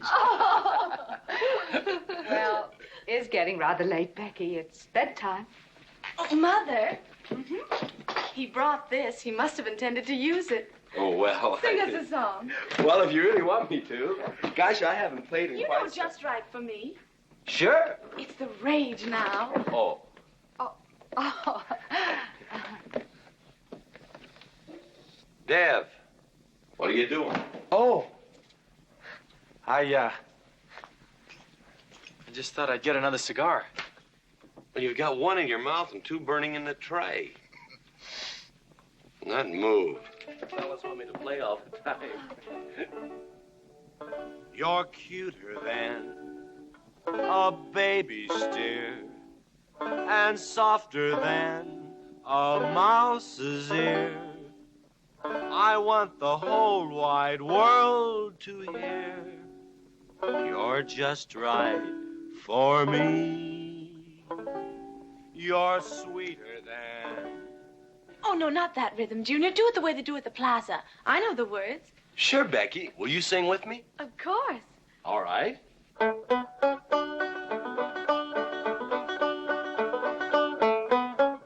love a man who's witty and smart and clever. It's your move. Oh. Oh, Deb, you're playing like an amateur. Let's call it an evening. I'd like to know where your mind is tonight. You're sweeter than the early spring, or bluebells when they start to Pretty good. You Voice like her father. feel like a king. You're just right for me. Sweeter than honey, finer than wine. I'm sure they found you on that honeysuckle vine. I would melt in your embrace. You disappear without a trace. To die like this is no disgrace. This is the time. This is the place for you. Just right for me.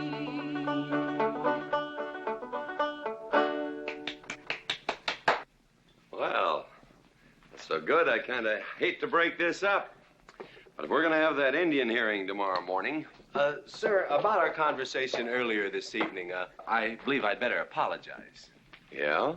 Yes, sir, I've been thinking it over, and when I called you reactionary, well, that's merely my generation's term for your generation. Nothing personal, sir. Oh, really? Well, good night, sir. Good night, Miss McLintock. Good night, and do come again. Good night, Drago. Night. Boss, what does reactionary mean? Me, I guess. He says that anyone that wanted to sell at a profit was a reactionary. Was we reactionaries back in them days when you was selling beef cattle for 6 cents a pound on the hoof? Well, no use arguing with him. College boy.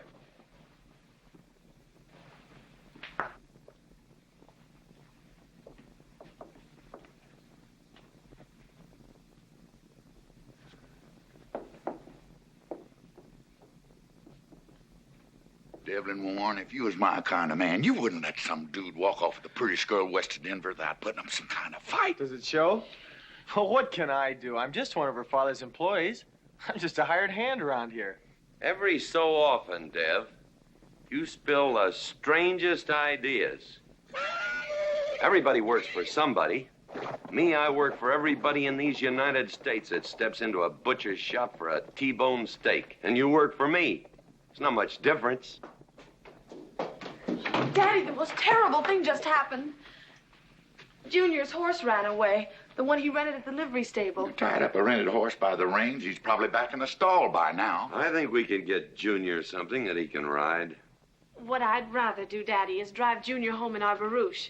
It's a lovely evening, and I'm sure Uncle Drago wouldn't mind driving. I would, and I got the kind of manners don't keep me from saying so, just to be polite. I'll drive him home, Mr. McLintock. And you don't have to come, Miss Becky. I'll see that he gets home safely. I can take care of myself. You got yourself a foot, didn't you? Dev, get the carriage. Drago? I'm going with them. Now you got me wrangling dudes.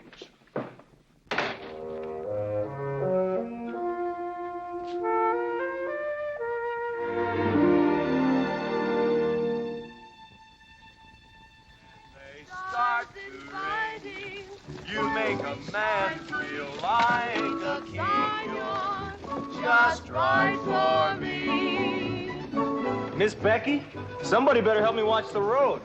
You know, I'm new around here. Might take the wrong turnoff. Devlin Warren, you know there isn't a turnoff between here and town. You disappear without a trace. To die like this is no disgrace. This is time. This is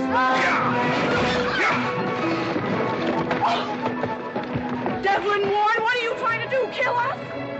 Rather have your friend drive? Yeah!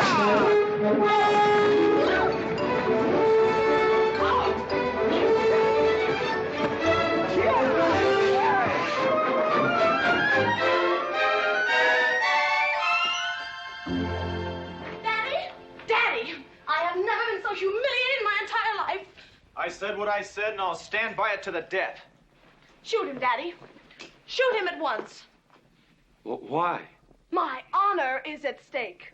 Well, now, Your Honor. Absolutely. He impugned my honor. Impugned? What does that mean?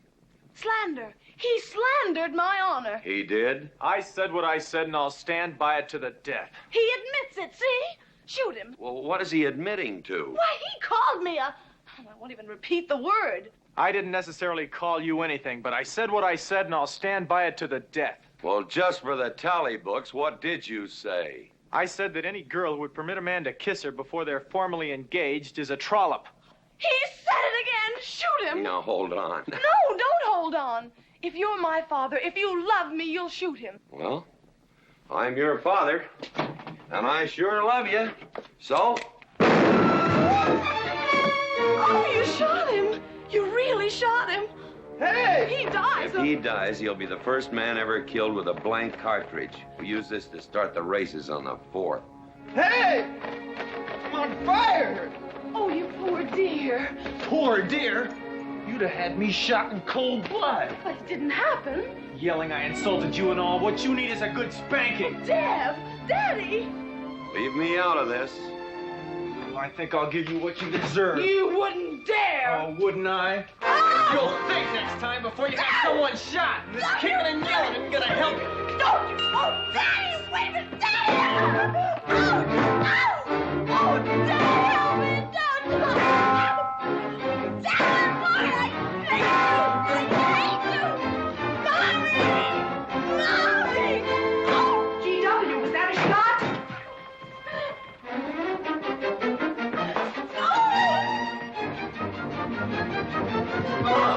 Becky, what happened? He spanked me! You spanked my daughter? Dev. You mean you stood there while that brute beat our daughter? GW, what's happened to you in the last 2 years? Better part of valor, son. Oh, isn't it enough that you've always treated me like a squaw without subjecting dear, sweet Becky to this crude, vulgar way of Katherine, life? you women are always raising hell about one thing when it's something else you're really sore about. Oh. Don't you think it's about time you told me what put the burr under your saddle about me? I don't intend to stand here and hold a midnight conversation with an intoxicated man.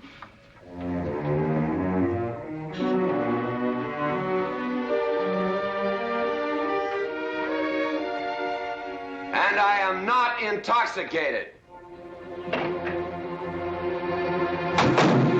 Yet.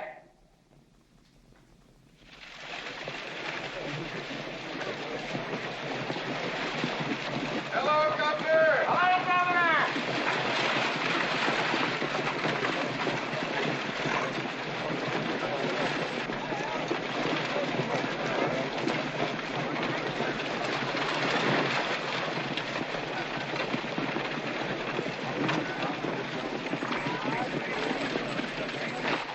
Chief Puma?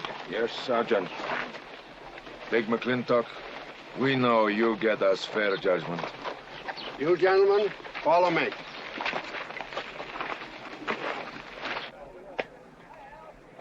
Well, Jake? GW?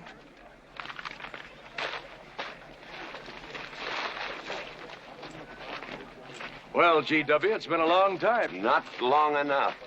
Cuthbert. Your husband is a rude man. Yes, Cuthbert, I know.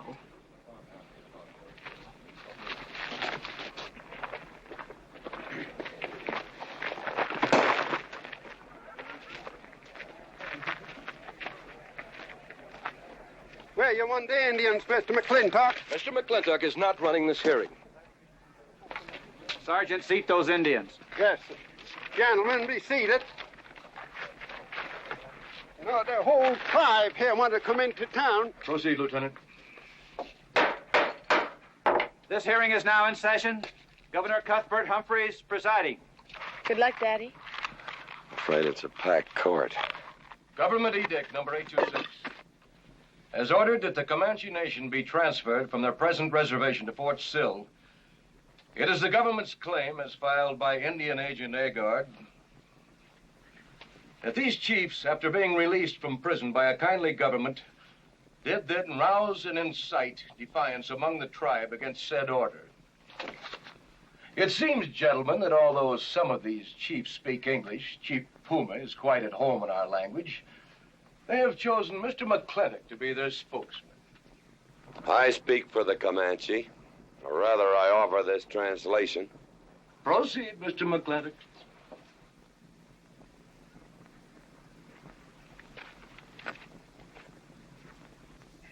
The Comanche say, we are an old people and a proud people. When the white man first came among us, we were as many as the grass is of the prairie. Now we are few, but we are still proud. For if a man loses pride in manhood, he is nothing. You tell us now that if we will let you send us away to this place called Fort Sill, you will feed us and care for us. Let us tell you this. It is a Comanche law that no chief ever eats unless first he sees that the pots are full of meat in the lodges of the widows and orphans. It is the Comanche way of life. This that the white man calls charity is a fine thing for widows and orphans, but no warrior can accept it. For if he does, he is no longer a man, and when he is no longer a man, he is nothing, and better off dead. You say to the Comanche, you are widows and orphans. You are not men. And we, the Comanche, say we would rather be dead. It will not be a remembered fight when you kill us, because we are few now and have few weapons. But we will fight, and we will die Comanche. Thank you, Big McLintock. Am I to gather that Comanche defy the government of the United States? Yes, you may gather that the Comanche defy the United States government, or at least this commission. Gentlemen.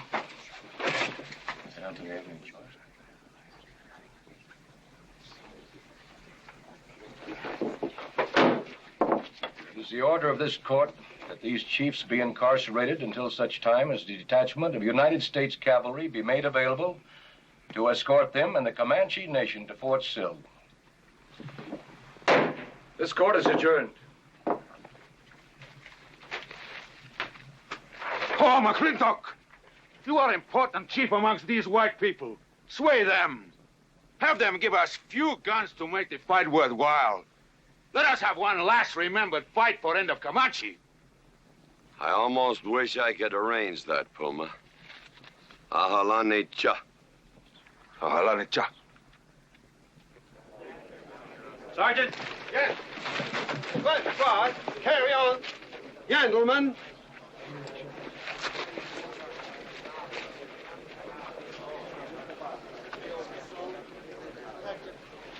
It's sad, these changing times. It isn't the times that are changing, Mama.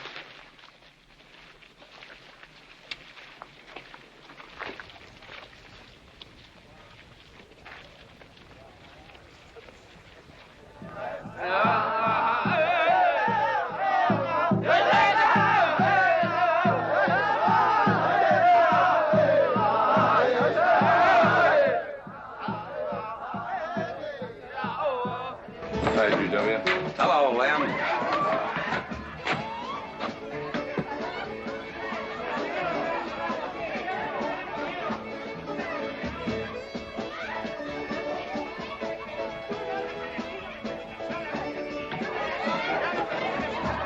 Bunny?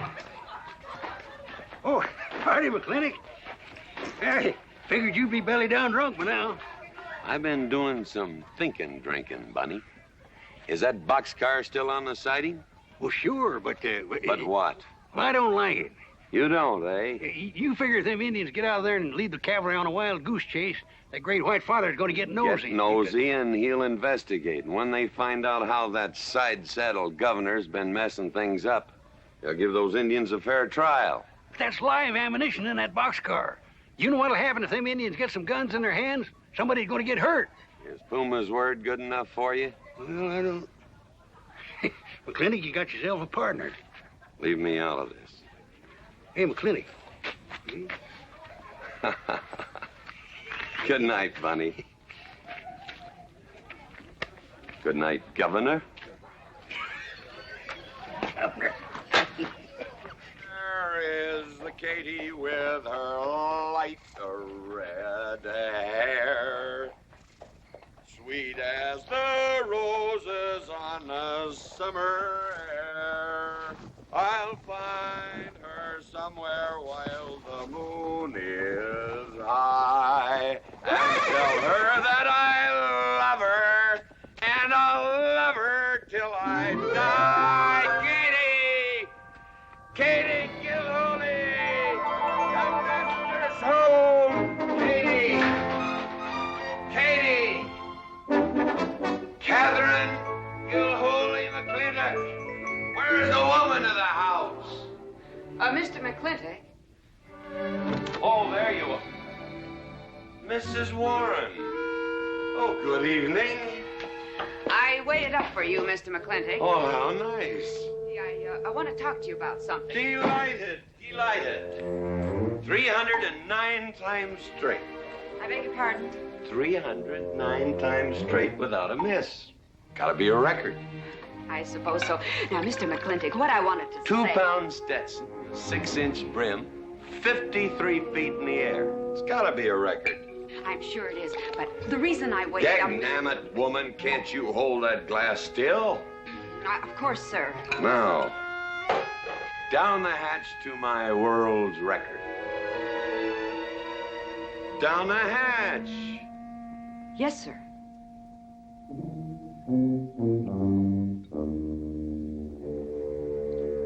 And now, to the governor of our territory. The governor of the territory, sir? Now, don't you stick up for him, Mrs. Warren. You're a fine woman, Mrs. Warren. But you'll certainly go down in my estimation if you stick up for Cuthbert H. Humphrey, governor of this territory. I don't mean to Down change... the hatch. Oh, yes, sir. Down the hatch. Cuthbert H. Humphrey, governor of our territory, is a cull. You know what a cull is, man? A cull is a specimen that is so worthless that you have to cut him out of the herd. Now, if all the people in the world were put in one herd, Cuthbert is the one I would throw my rope at. At whom I would throw my rope at. Natural-born cull. Another touch, ma'am? Oh, no, sir, no. Well, I don't mind if I do. Good. Can't walk on one leg. Oh, I didn't mean to be vulgar, ma'am. Can't walk one limb. It's all right. Sounds silly. Only a bird can walk on a limb. You know my wife? Her name's Kate. She insists on being called Katherine. Do you know her? Of course, Mr. McLintock, and that's what I wanted to talk Well, to you. she thinks that Cuthbert H. Humphrey is panting for her like a bull buffalo at the first green up of spring. But what Cuthbert is panting for is my money. Don't make me feel like I'm drinking alone, ma'am. Very well, Mr. McLintock, if you insist. Down the hatch. Good.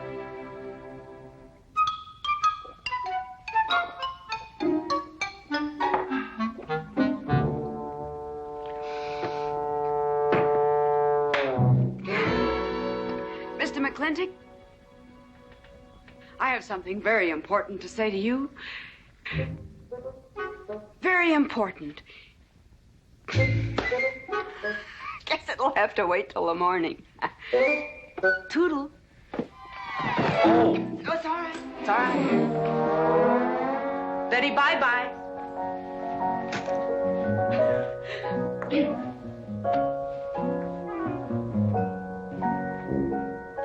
Whoops. Oh. Mrs. Warren, let me assist you. Very kind.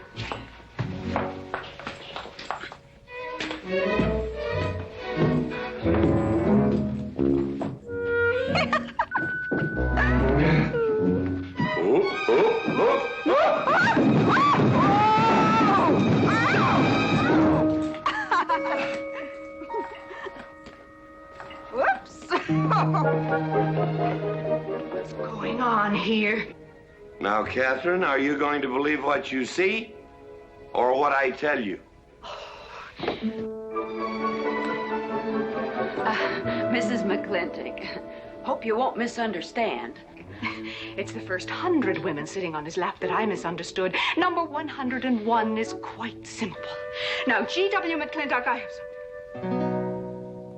He's gone to sleep. Just when I know exactly what I want to say to him, he goes to sleep. I waited up to talk to Mr. McLintock.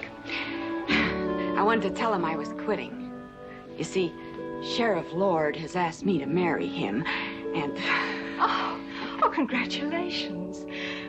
I don't want to seem prudish, but if you are going to marry Sheriff Lord, it seems to me that you're sitting on the wrong man's lap.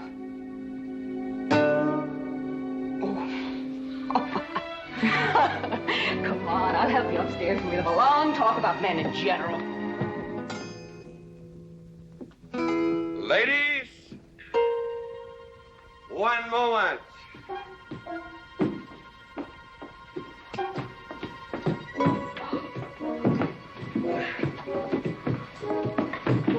Oh!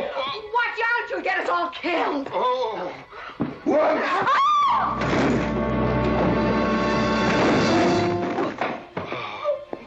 Wait a minute, ladies, till I catch my breath, and I'll get you up those stairs as sure as my name is George Washington McLintock.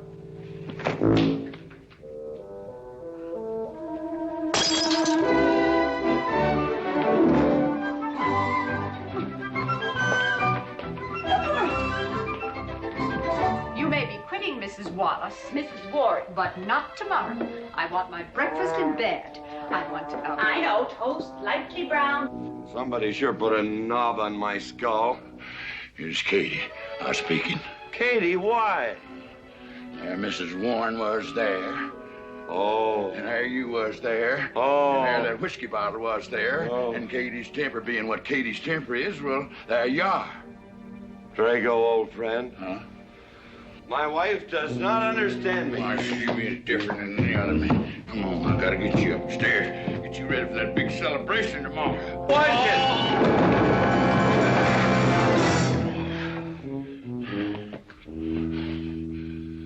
Drago, I am sleeping in the den.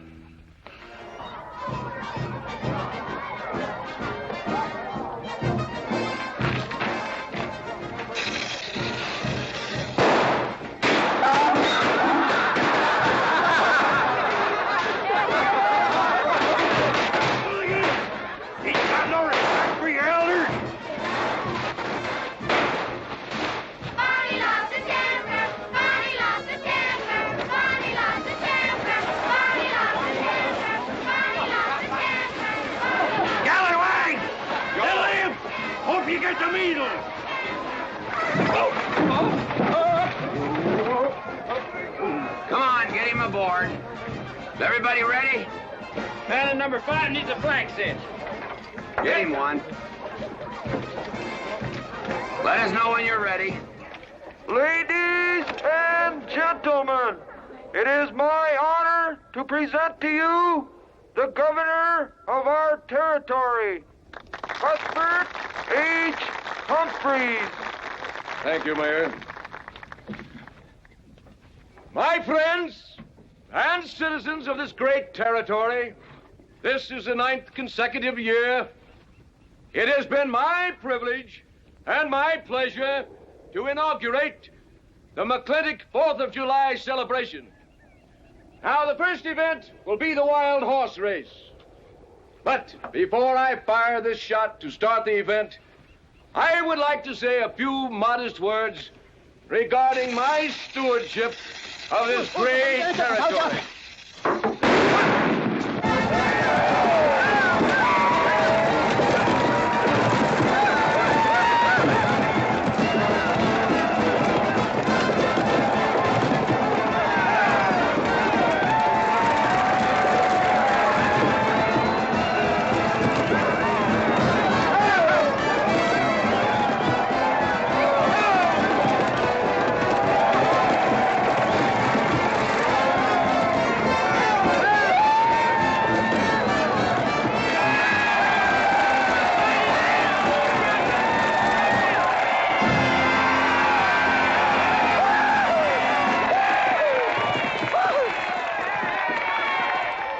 Professor Birnbaum.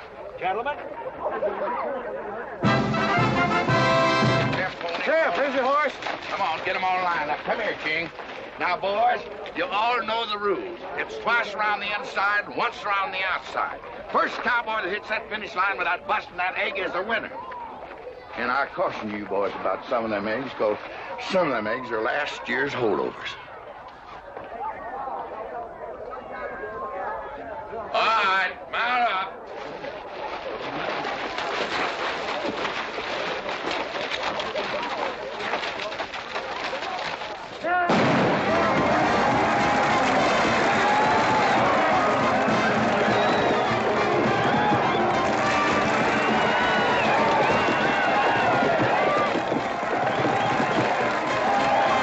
Katherine, my dear, you seem to be enjoying yourself. Oh, yes. This is wonderful. It's the only thing I really do enjoy about this barbaric country, the 4th of July celebration. Well, Katherine, I've been here for 3 days. I haven't heard from you. Is anything wrong? Wrong? Well, I just hope that it hasn't been necessary for you to say anything to GW. What are you talking about? But, Katherine, you see, I'm in a rather delicate position, being governor of the territory and all. I just hope you haven't found it necessary to say anything about... About what? About you and me.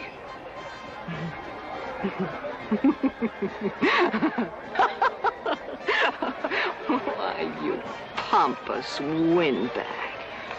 Do you think that you're the only man who's ever tried to play patty fingers with me, who's ever tried to lure me into the moonlight? Well, no, but I... Well, I'm a big girl and I can take care of myself. My husband knows it. I can assure you, Governor, that your reputation is untarnished. Now get out of my way.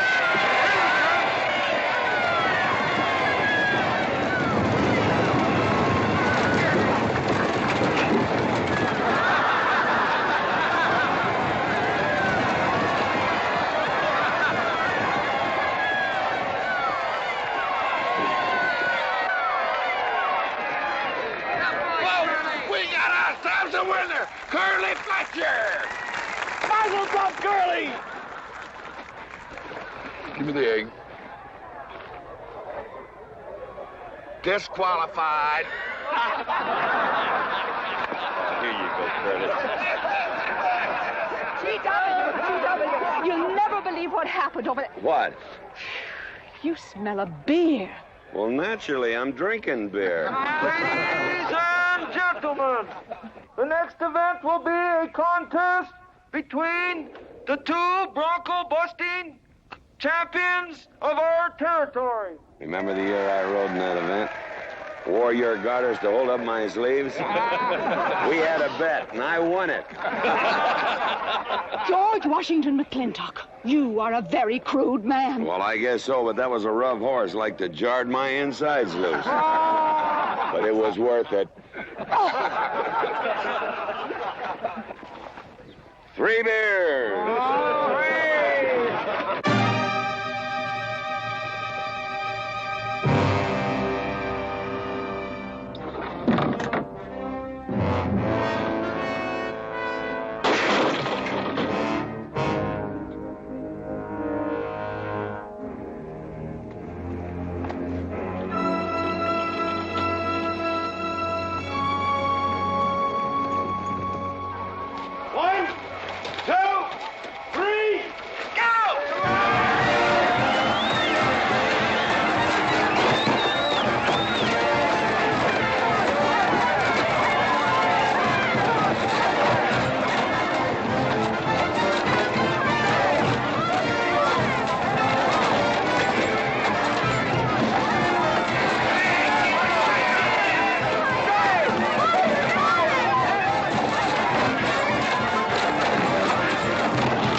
guess so.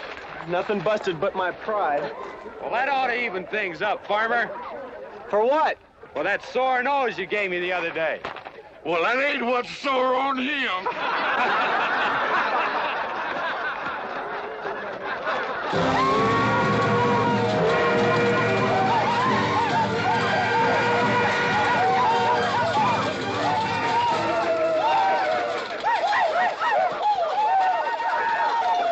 The closing event is the cow pony race. The finish line is at the barbecue. So start meandering. Come on. Now, what is that, false courage? Why, you know a Douglas doesn't ever use a thing like that. I want you to get on that horse, get out in front, and stay out in front. I'll be out front, Dad. All the way. Good boy. Now remember, stay out in front. That Agamemnon's a good horse.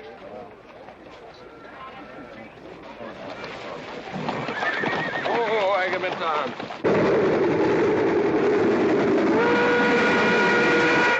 11:40 and she's on time. Oh, boy.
Whose idea was this stunt? God doggone it, they're my real book.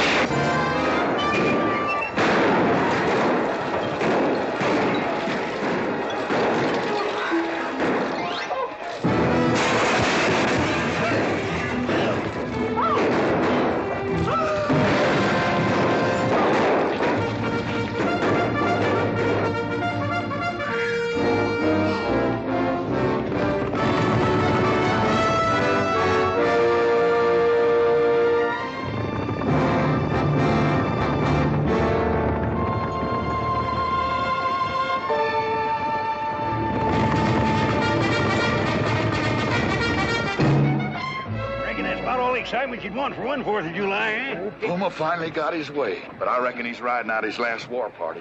He won't get very far. But one thing still has me puzzled. Where did they get the guns? I was wondering the same thing. My kidney's been bothering me. Funny? GW!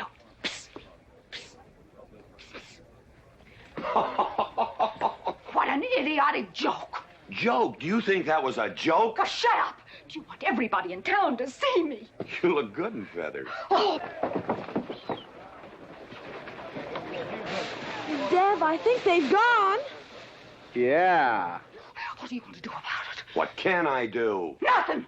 Just like you've always done.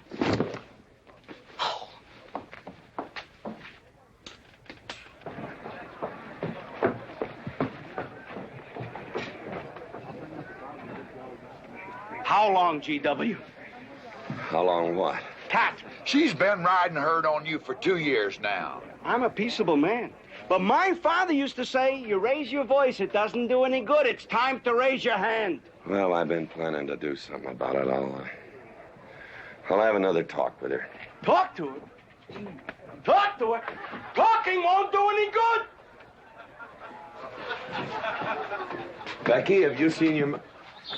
What's been happening around here? You've got hay all over you. Been some mighty sneaky goings-on here during that raid, Mr. McLintock.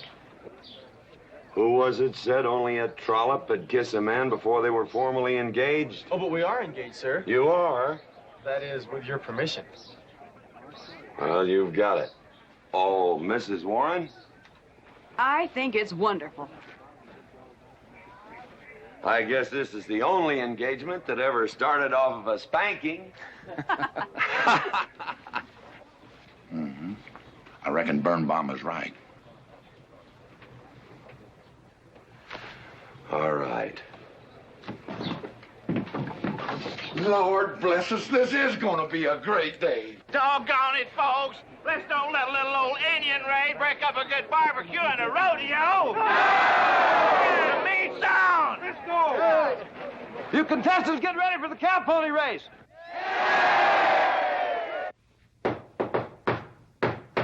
Who is it? It's me. Let me in. Not now. Right now. Are you insane? I want to talk to you. It'll have to wait. Nobody! I've taken all I'm going to take from you. You are insane! You are going to tell me why you packed up, picked up, and walked out on me. 2 years ago, you remember, you came home from Denver with lipstick all over your...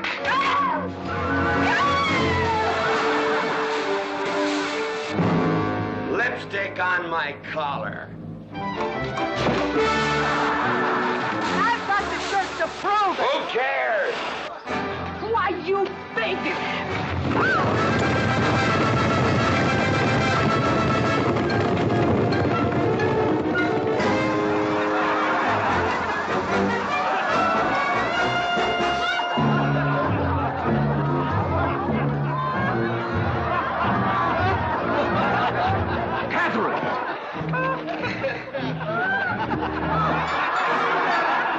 GW, you are a ruffian.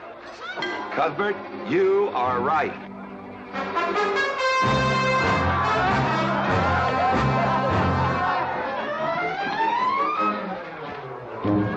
Well, what kind of a family is that? The best.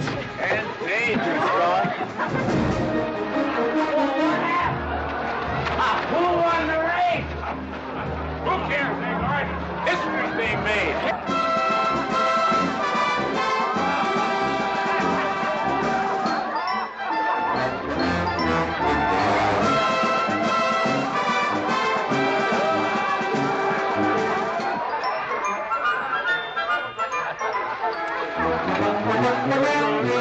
Yes, Rufus? I regret to inform you I've changed my mind about matrimony.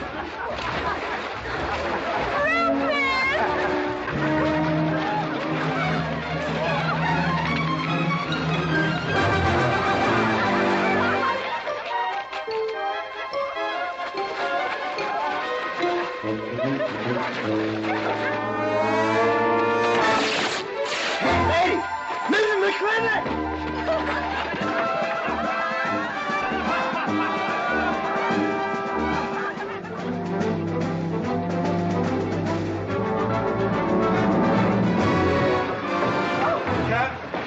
Katherine!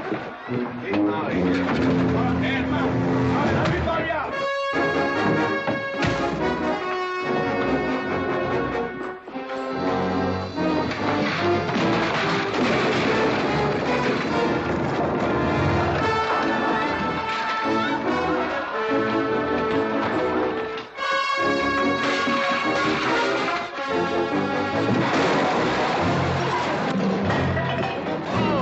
Looks like GW is buying out the whole store. I'm afraid you're right.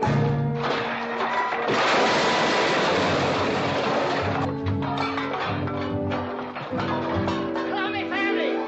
Clowny family!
Mrs. McLintock, you setting a new style?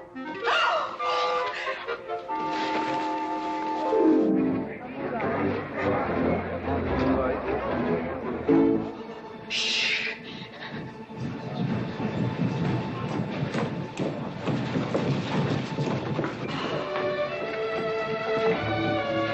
Mr. McLintock, in here!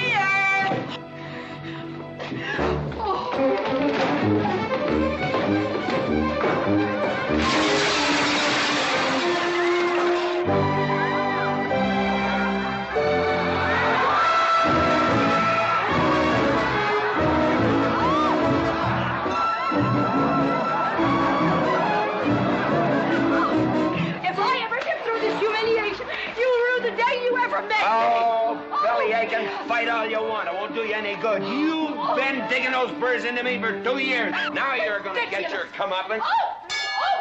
Thanks. My father would be proud of you. Now make him prouder.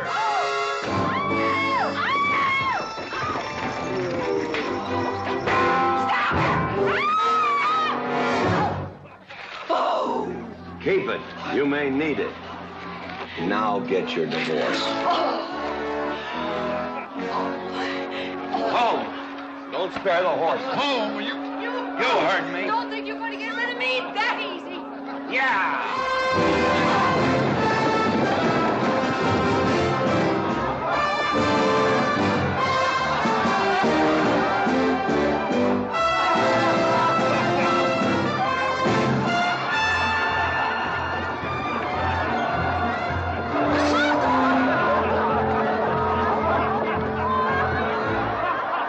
No more living in the capital? No. No more Newport in season? Nope. No more dancing at the governor's ball? No, GW. Happy days! 310 times without a miss. That's a record.